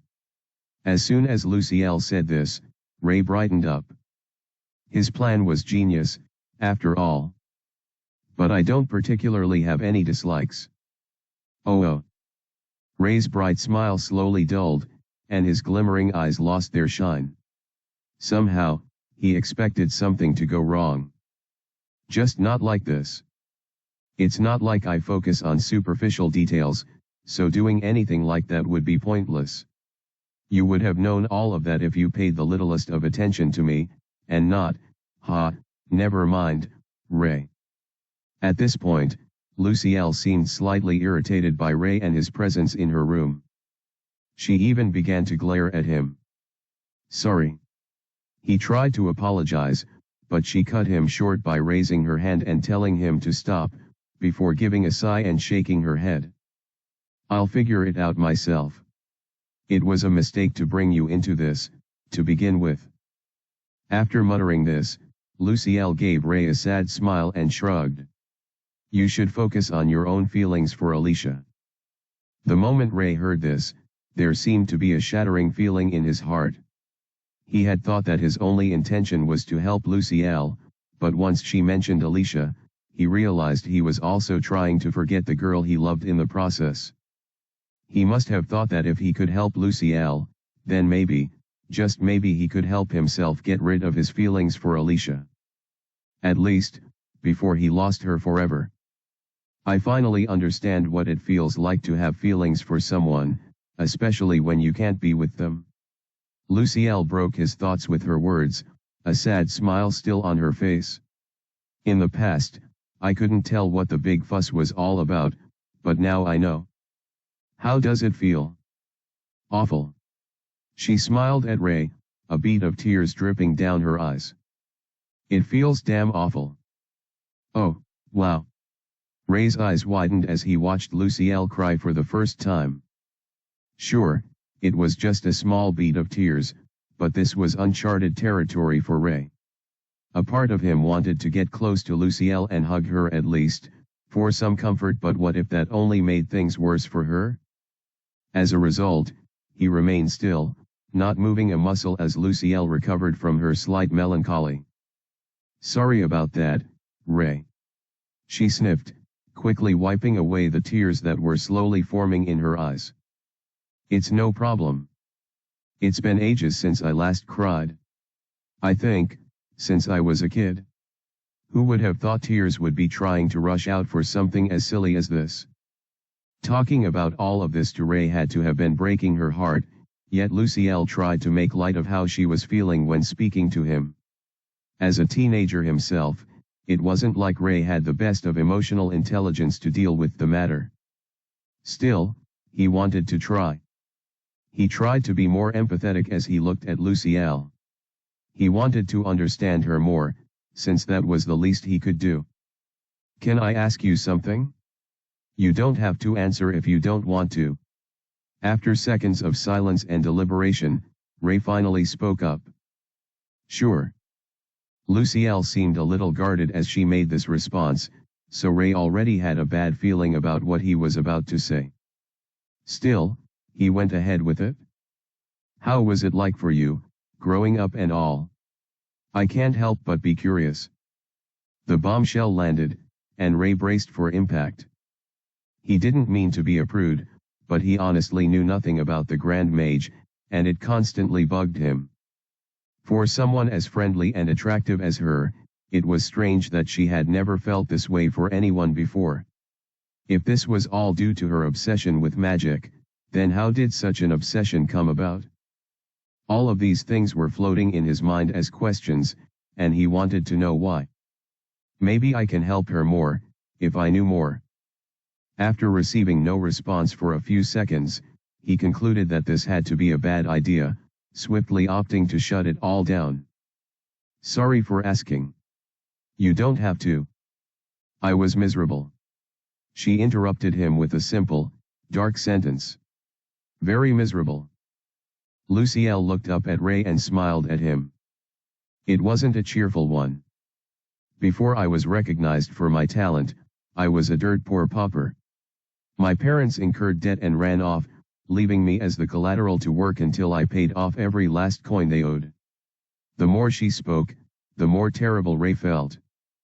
"Back then, slavery was still legal, so I spent my earliest years as one.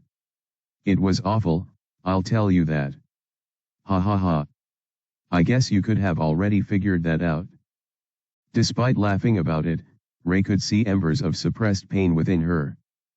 "There were times when I suffered so much abuse, physical, emotional, nearly sexual, but I would never let things come to that. I was a very stubborn girl, you know. I'd constantly get punished for it, but, anytime I reached my tipping point, I'd show defiance." Ray could picture Luciel doing that already. She was that kind of person. "And so, anytime I got too resistant, they would punish me with no meals, or beatings, that sort of thing. When they realized that they couldn't control me with such punishments any longer, they resorted to the only thing people like me could never hope to resist." Luciel paused for a second, staring hard at Ray. It was at this point that her crimson eyes brightened, and a genuine smile formed on her face. "Magic." She beamed. "They used magic on me, trying to tame me, to make me obey and fear them, to control my actions to their whims."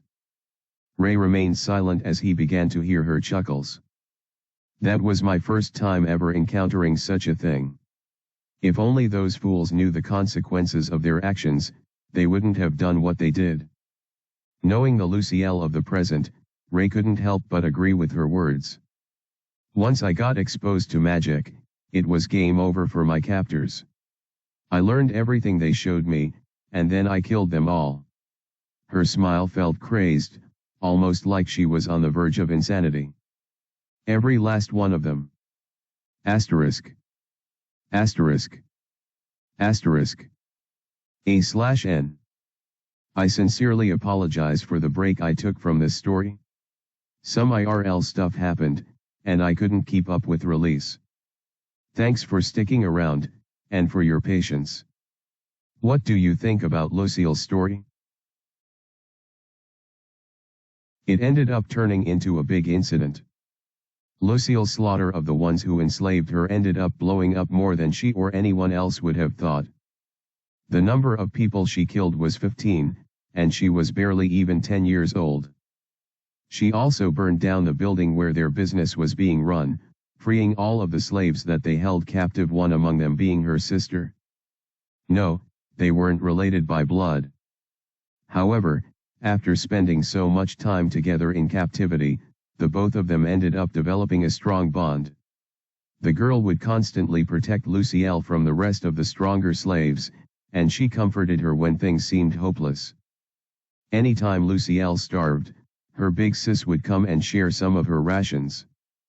Whenever her anger reached the precipice and she wanted to lash out, her sister was the only one who could calm her down. Whatever punishment she suffered, it was only lessened because of the existence of that girl who suffered with her. Her name was Aisha, and she was the only one I truly cared about in the whole world. Releasing all of the slaves was only a direct consequence of her sister's emancipation. Unlike Lucielle at the time, Aisha was very empathetic, and she strongly believed in the great responsibility that accompanied power. If we are not to become like them, we need to be better. Those were her constant words. In any case, magic was what granted Lucielle her freedom as well as what she had craved since the moment she was first whisked into slavery.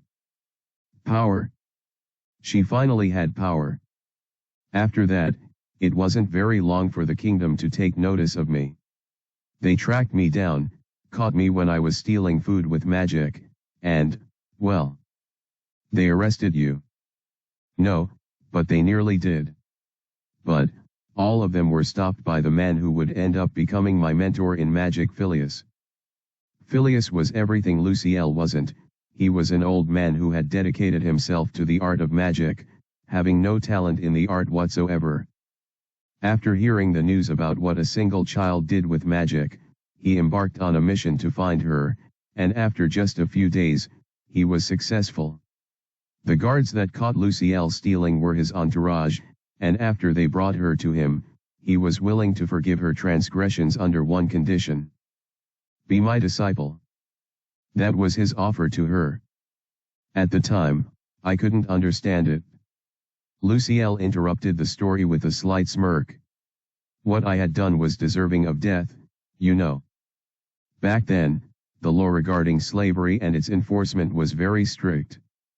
A slave who killed their master had to be killed as well. Slaves had no human rights whatsoever, and so crimes committed by them were even more damning. Yet, everything could be washed away if she agreed to this man's sole request. I should have just accepted the request and changed everything about my life forever, but I guess I was still very stubborn then. Stubborn and proud. Lucielle decided to fight the old man, and the guards, so she could guarantee her freedom. It was a fight I will never forget. I was able to knock back the guards, but my main target was the old man. She thought that if she caught the frail old man, someone who resembled some rich noble, she could take him as a hostage and bargain a much better deal.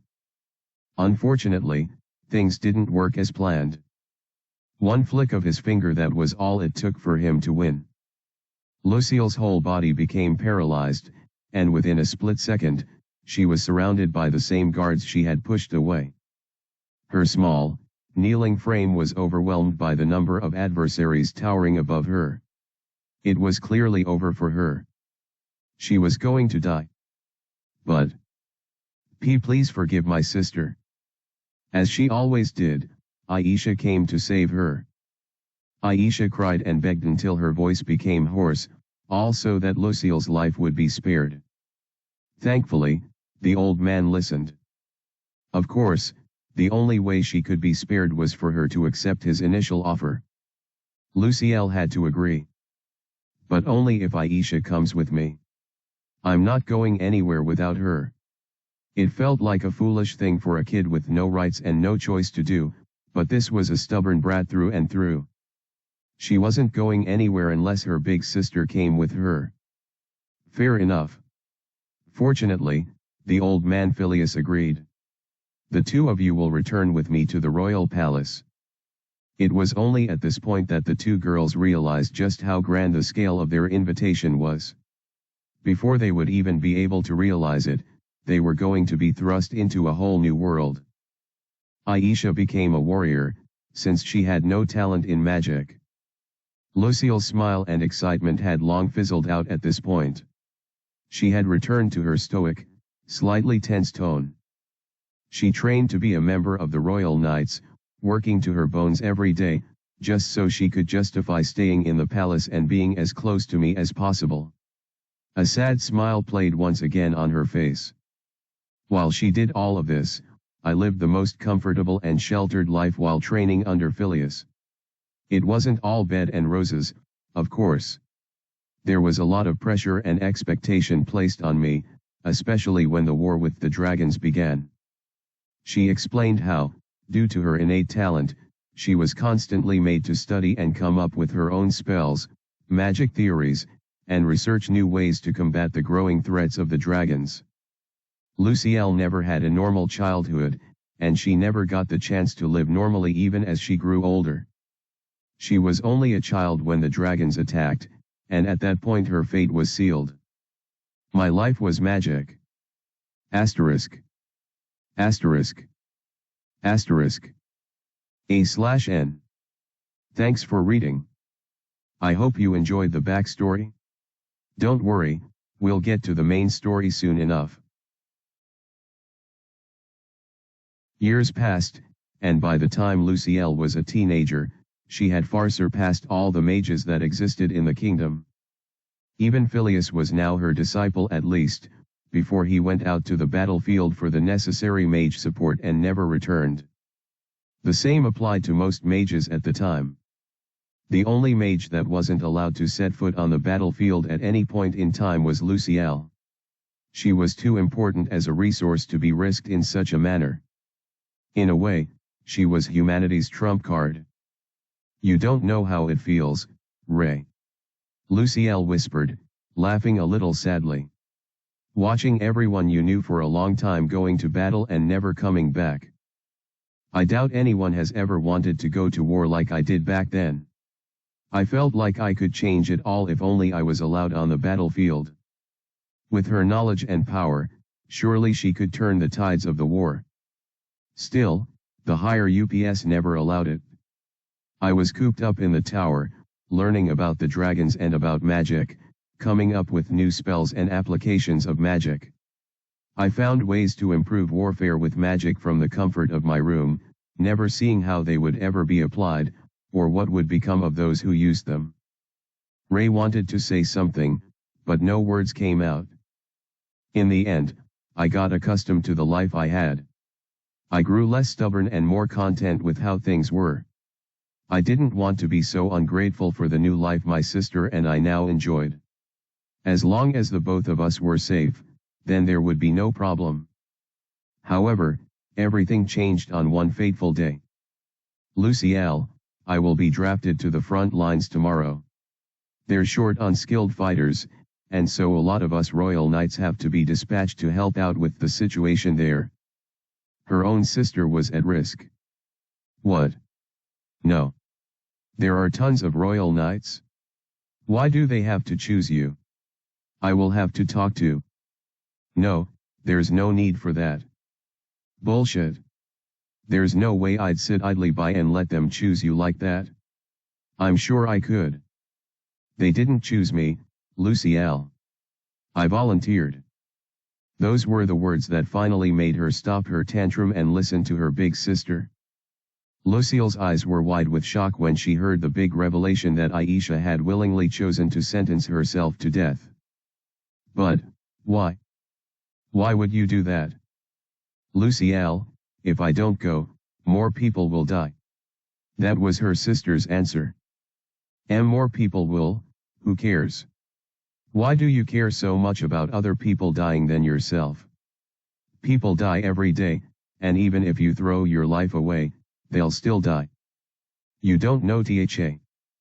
Oh, I know it quite well. Those sent to the front lines are just cannon fodder, meant to stall the dragons until the clueless higher UPS know how to handle the situation. Those fools don't know shit. The way humans are now, we can't beat the dragons, and they're well aware of that fact. All the warriors and mages that are sent to the front lines are merely to serve as meat shields to make sure they remain safe and comfortable. Lucielle couldn't stop the tears that flowed from her eyes as she spoke. To make sure we remain safe and comfortable. In the end, Lucielle and Aisha were among the beneficiaries of the sacrifices of the many who had laid down their lives. Why change things now? I know, Lucielle. Aisha said with a sad smile as she hugged her dear younger sister. If you know, then why are you? Because I have to make sure you remain safe and comfortable. What? Even if it is for one more day, or one more week, or one more year. I want to make sure that my little sister, and as many other young girls that are out there, remain safe and comfortable. Perhaps all she would ever be in the battlefield was a meat shield. But she was still going to be a shield. By doing this, I will be able to protect you. I don't need your protection. I know, Lucielle. You've grown so big and strong, and so pretty too. I know I'm not as talented as you are, but all this time, I still wanted to help you by being a knight worthy enough to stand by your side and shield you from harm. Then stand by my side. Despite Lucille's protests, Aisha shook her head. Duty calls, Lucielle. She whispered. I can't choose to remain selfish. How was it selfish?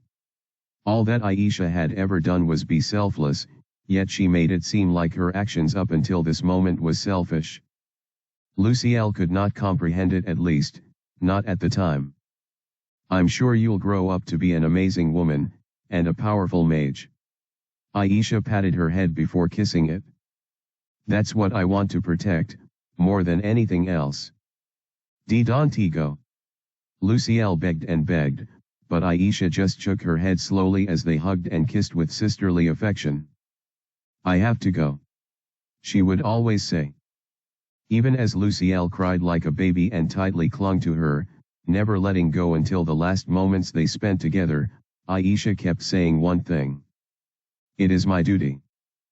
Right until Aisha left for war, Lucielle didn't support or understand her decision. She tried her best to convince her big sister to change her mind, but it seemed like it was the latter's turn to become stubborn. Nothing could deter Aisha from her decision.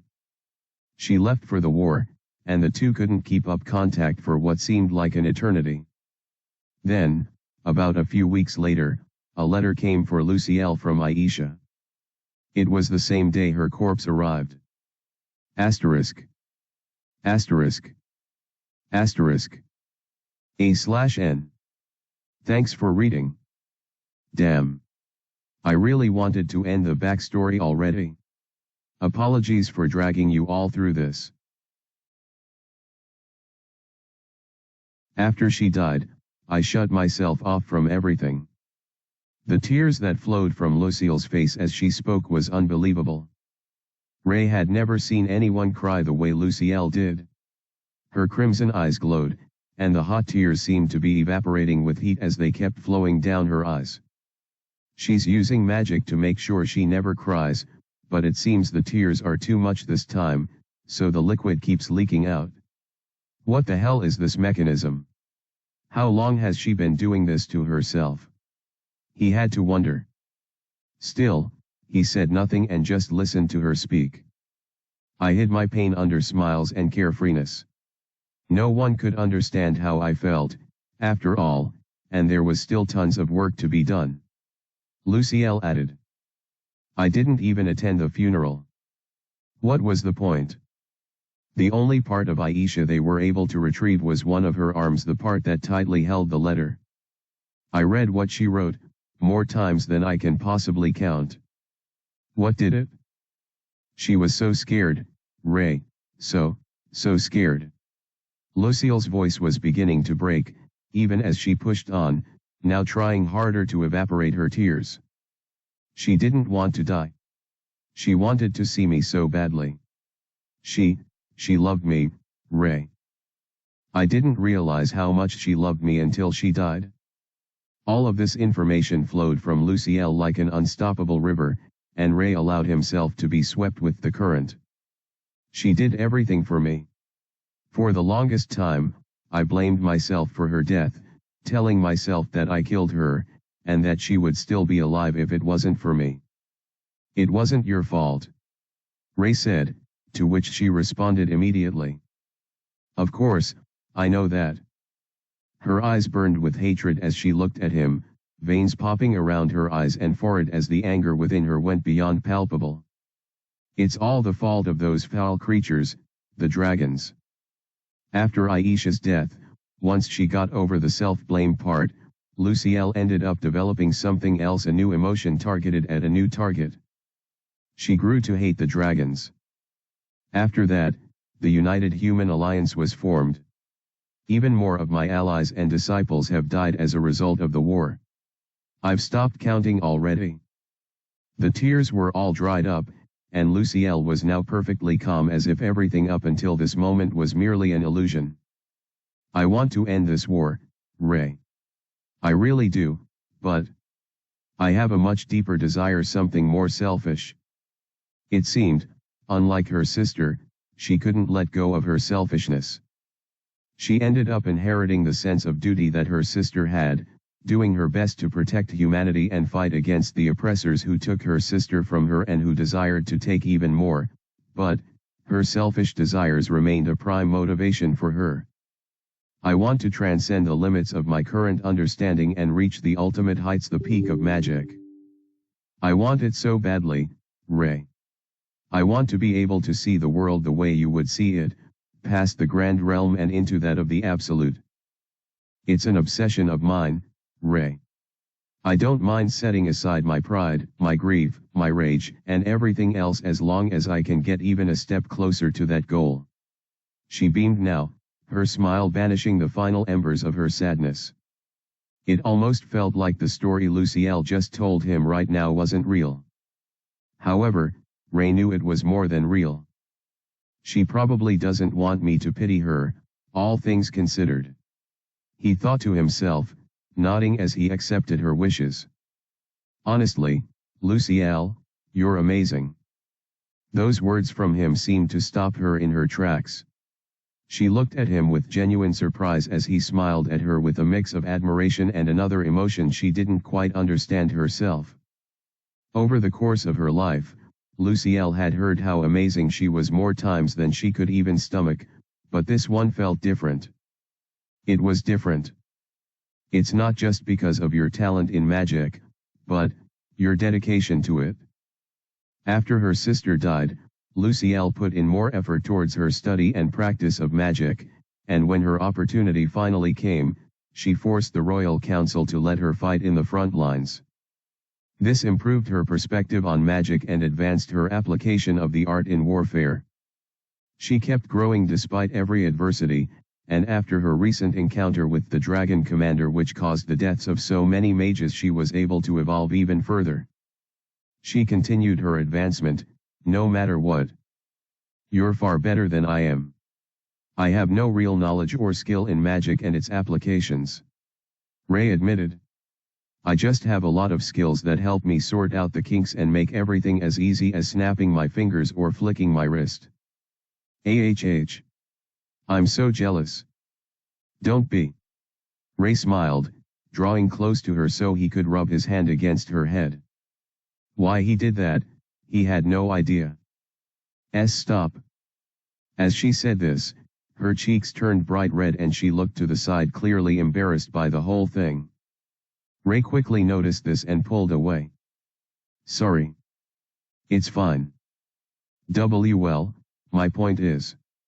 Ray felt a lump in his throat for a split second, but with his emotions being corrected at similar speeds, he found his composure very quickly. I can help you with your dream. Lucille's eyes widened as soon as she heard this. Before she could say anything, Ray raised his hand to calm her down, at least until he finished speaking. Like I said, I have a ton of skills at my disposal. I could help you test out whatever theories that you have. You can use me as a test subject, or as a way to help you understand magic more. He couldn't believe what he was saying so readily, but Ray couldn't deny how excited he was also feeling. Whatever you want. I can help you with it. He realized that this was not going to help Lucielle get over her feelings for him, and he also realized that he wouldn't be doing himself any favors by placing himself at her beck and call. Yet, he offered anyway. Why? I have to admit, I'm curious. Now, more than most things that he wanted in this life, he wanted to see just how far this selfish ambition of Lucielle would take her. Are you sure about this, Ray? She didn't seem as thrilled as he expected her to be, but that was only because she was containing all the giddy feelings that were about to burst within her. Yeah. I'm sure. Really sure. Really? Really super duper sure. Yes.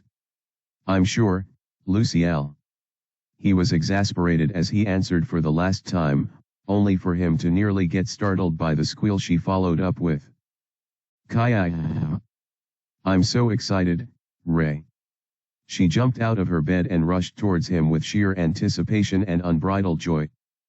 Her eyes were wide open, and her cheeks appeared red hot with how hard she was blushing. Take off everything, Ray. She screamed with all her might. Right here and now.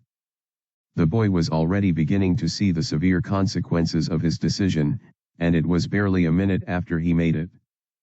Let us begin, okay. Asterisk. Asterisk. Asterisk. A/N.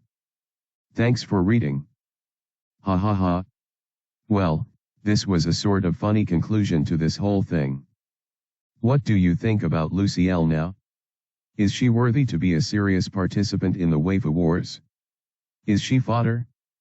Remember to vote for her character among the character arts if you support her. A few days later. Alright, everyone, how are you feeling?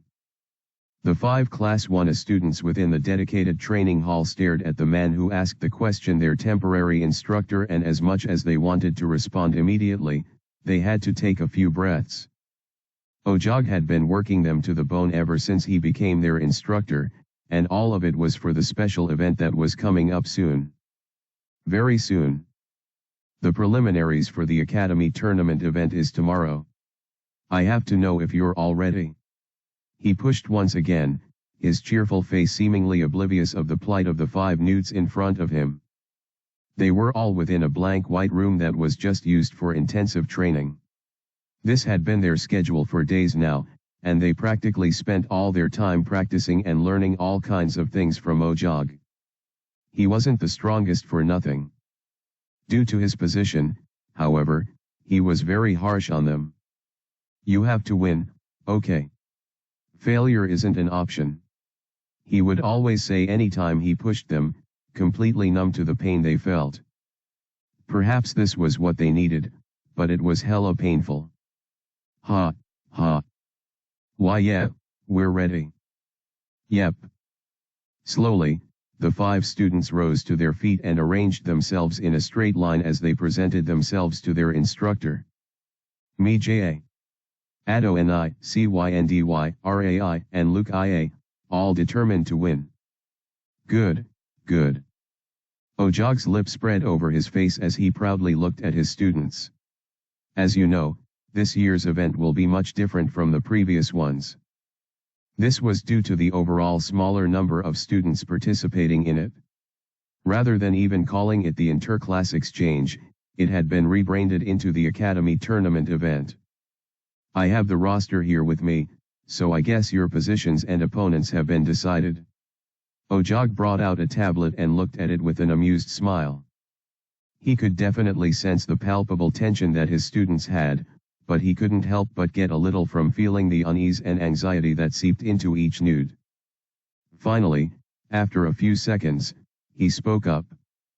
Of the 106 students that currently exist in the academy, only 96 were eligible to participate. The students have been separated into preliminary fighting groups of 3. He paused his reading and looked at the 5 at this point. You know what that means, right? They all nodded. There would be a total of 32 groups, each of which would only need 1 winner from the 3 fighting in the group. 32 students will be making it into the main event. He grinned. All of this seemed very amusing for him, but it was the students that had plenty to worry about. After all, they were at a heavy disadvantage. Most of the surviving students participating in the Academy tournament event were seniors, particularly those in Stage 3. As a result, it was possible for the group of 3 to contain 2 seniors and just 1 junior. If that was the case, it meant an automatic loss for the least experienced. There's no need to be too worried. Ojog grinned, folding his hands in the most relaxed manner possible. I've trained you all, and I even encouraged you, so you should be fine. Everyone nodded the moment they heard this. Ray and Lucielle included. I'm not sure what he expects a few days of training to do, but I still don't plan on losing. The former thought to himself as he stole a glance at the rest of his classmates. I can say the rest have the same resolve, but I only need Lucille's victory. Speaking of Lucielle, he and her were scheduled for another session after the training, and he was pretty excited about it. Ever since Ray suggested helping Lucielle with her research, the two of them had been spending a lot of time together in her room, or in his, and she had been carrying out all sorts of experiments using his skills. I initially thought they would get bothersome, but it turned out to be the opposite. He was really enjoying their time together. In any case, we still have some time until the prelims. That should be spent doing the most productive thing we can. He glanced at CYNDY for a second, and he found her gaze focused on Ojog while her face depicted utter seriousness. I feel a little guilty for relegating her to the side like this, but it's good that she isn't taking any of this badly. He had already told CYNDY that they needed to focus on the prelims and so they couldn't hang out as much anymore. Of course, he spent all of this free time with Lucielle, but it seemed she took his counsel and remained extremely focused. I've never seen her so serious about school stuff. It wasn't just her, either. Adonis and Mijay were also having the most honest looks of determination, and it was clear that they all wanted to win very badly. I suppose we're all going to give it our all. The day finally arrived. The auditorium seats were filled up by dragons old and young who had come from all sorts of places to witness this special event of the Imperial Dragon Academy. Since this tournament was open to the public as a special way to entice more people to apply to the academy, since they were very short on students, the crowd of dragons that occupied the seats felt unreal. Thousands upon thousands of them watched the massive stage beneath them almost like the place was a coliseum, or a gladiator ring. Then, once a bright light echoed from beneath the stage and all of the participating students, as well as the tournament officials, appeared due to teleportation magic, everyone in the audience went crazy. Woohoo! A lot of them had to be friends and families of respective students, so they had to give their hardest cheer possible. One of the officials suddenly rose above the platform, flapping his wings powerfully as he activated sound magic and addressed everyone presently in the massive hall. Ladies and gentlemen, we shall now begin the tournament preliminaries. Asterisk. Asterisk. Asterisk. A/N. Thanks for reading. Well, this should be fun. I appreciate everyone's support. The rules were simple. 3 students, all of them in the same group, would enter the stage and fight for a total of 5 minutes. If a winner emerged within that time, then they would be considered the victor of the round and advance to the main event. If no single victor had been established after the time limit was exceeded, then the one who dealt the most damage and had the least damage inflicted on them would be the winner. To determine this, 3 judges, reputable, unbiased instructors, were placed in an elevated platform to watch the entire preliminaries. Hence, by the end of the whole event, only 32 students out of the 96 would qualify for the main event happening the following day. Needless to say, the hall was electric with anticipation and excitement. So many dragons had turned up as spectators for the prelims, and even more were going to show up for the main event. This was an event of the year. Round 1 of the preliminaries, involving Shala, Fizari, and El Eloid. The 3 students stepped into the stage, their levels of confidence varying from one person to the other. Shala and Fizari were both in the second stages, while El Eloid was in the third. It was clear who had the most charisma out of all of them. As they finally settled on stage, and the cheering crowd was finally silenced, the announcer raised his voice and announced the start of the match. Begin. Boom. So, are you going to make a bet? The 3 judges who sat at their prestigious position and elevated platform high above the other students looked down at the match as one of them spoke up.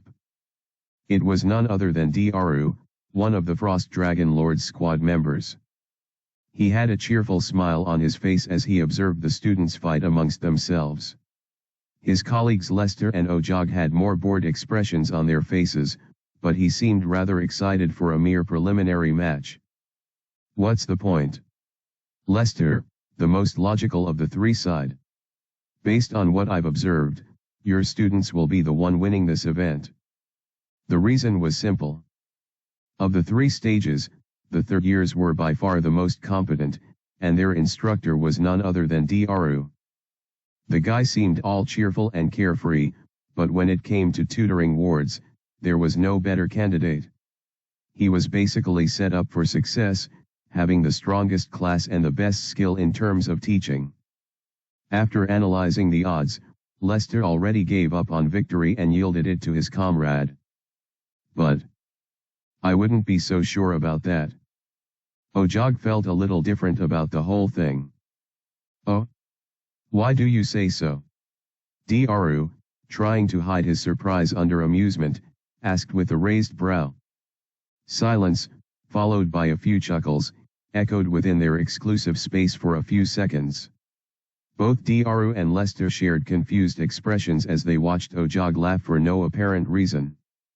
After he was done being amused, he finally said something. I don't think your students will be the ones winning this time, Dru. Really?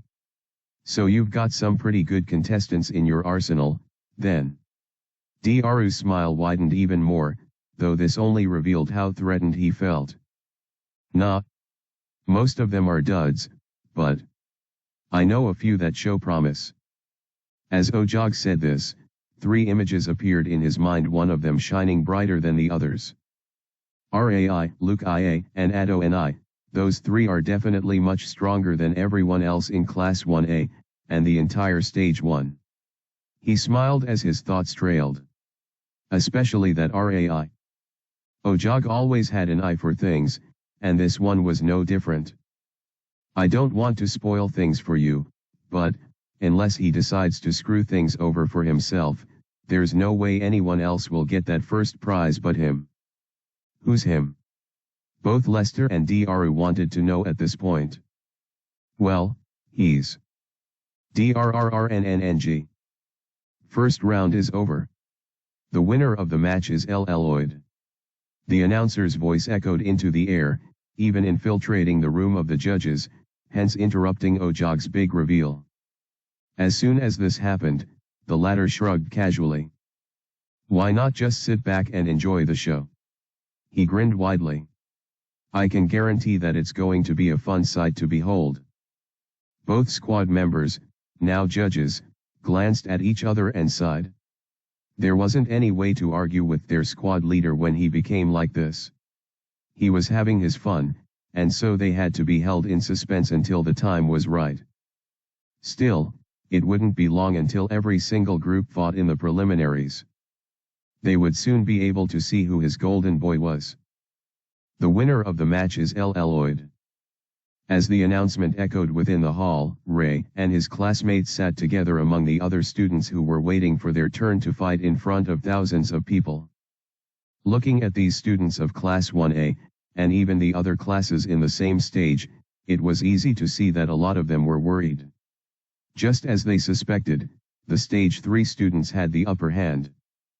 But, as expected, the winner was already determined in my mind the moment I saw their status windows.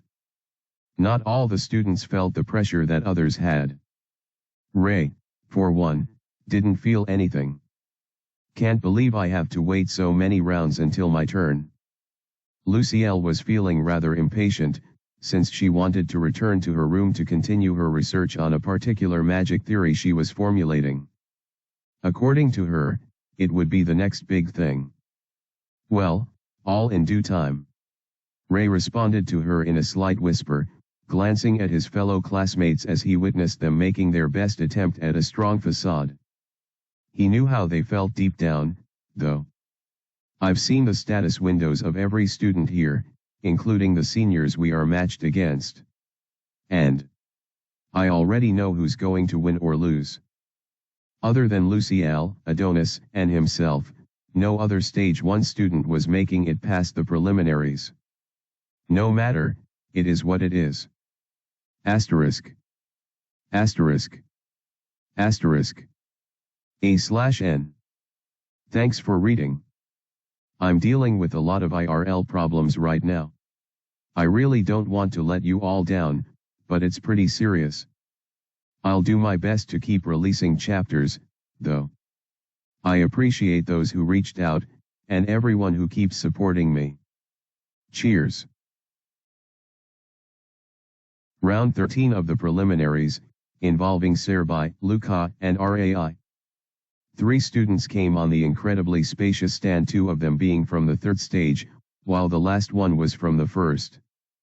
Their uniforms neatly glowed in the limelight, and with all eyes on them, they proudly had confident poses as they waited for the instruction to begin the fight. Finally, it's time. Ray thought to himself as he raised his head and looked upon the elevated platform which held the judges. Everyone already knew the identity of the judges, but they were kept in an enclosed space, so no one could really see them. Ray could, though. He could see Ojog getting excited as soon as the match was announced, and even his other 2 comrades watching the whole match with curiosity. I don't know what he told them, but it had to have been pretty good, considering how they all seemed very interested in mere preliminaries. Now that his instructor had set up such a nice stage for him, it wouldn't be any good for him to fall short of expectations, now would it? Ray already knew how he would fare against the 2 seniors before him. Despite that, he found the match-up a little interesting himself. Isn't this a little unfair? Why am I up against 2 seniors? He wondered with a broad grin. This had to have either been a setup from the start, or a simple coincidence. Heck, it could have been arranged by Ojog himself, considering how curious the guy had been of Ray's capabilities ever since their first training. They both seem rather serious and cautious. I expected more arrogance from them, all things considered. This meant they had been trained well. That, or the 2 had somehow been briefed of just how much danger he posed to them. It doesn't matter either way. He nearly chuckled as the single second before his match began nearly elapsed. I'll still be winning this. Me and CYNDY had already gotten their matches before him, and they lost. He had to make up for the losing streak by getting the first victory on behalf of his stage. And also for the grand prize of the tournament. Begin. As soon as the voice of the referee echoed loudly in the hall, the 2 seniors rushed towards him, their speed akin to jets. Whoosh. The wind seemed to part as they closed in on Ray, but he watched them with perfectly calm eyes. He couldn't be bothered by opponents that moved slow enough to him that even snails felt faster in comparison. Now, then, how do I handle this? There were tens of thousands of combinations at his disposal. A myriad of ways he could use to win even if he wanted to hide his true abilities. But, why don't we go with the basic kind? Reaching for his arsenal of skills, Ray chose the ones he liked to resort to even in training and instantly summoned a blade from out of nowhere. Perfect divine martial arts. Absolute energy pulse. Bwuum. That instant, Ray released a widespread burst of energy as soon as he swung his blade a single time after taking his stance. The result was even fiercer than an instant whirlwind. Gwa. The two students that charged at him were instantly blown away by the pulse of energy, forcing them far away. As soon as they helplessly crashed into the ground, though, Ray's blade was pointed right at them, the object crackling with dense electrical energy. At that very instant, the two seniors could clearly see that he was way out of their league. I considered fighting them properly, but that would just be too much of a waste of time. He smiled at them.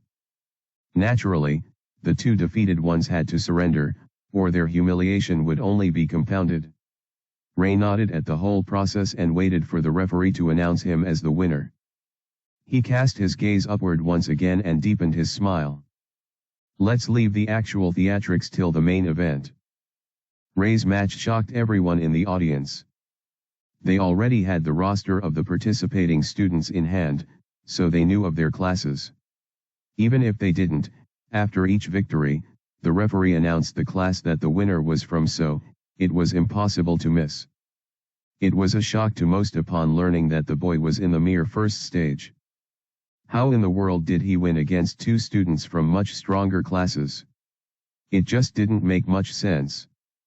And he did it in a single move too. He's amazing. I wish my son was like him. Instead, he just stays home all day and plays games. Mine too. He streams his content, though. Is this the birth of a genius? That kid, he did all of that as a martial artist? And no magic. Increasable. More and more praises erupted from the crowd, and after witnessing the match, the vibe within the hall completely changed. An electrifying atmosphere reigned, showing how much of an impact Ray made on the audience. They were hungry for more, and after watching a few matches of the same predictable outcome, they finally got another one. A student from Class 1A. Round 17 of the preliminaries, involving Carlene, Lerba, and Luke IA. The audience was instantly smitten as they laid eyes on the new underdog that entered the stage with the two other wolves that threatened to rip her to shreds. Luke IA had silvery white hair that danced as she walked, with confident crimson eyes that glowed with absolute confidence. She had a bright smile on her face, as well as a charm that the audience could not quite explain.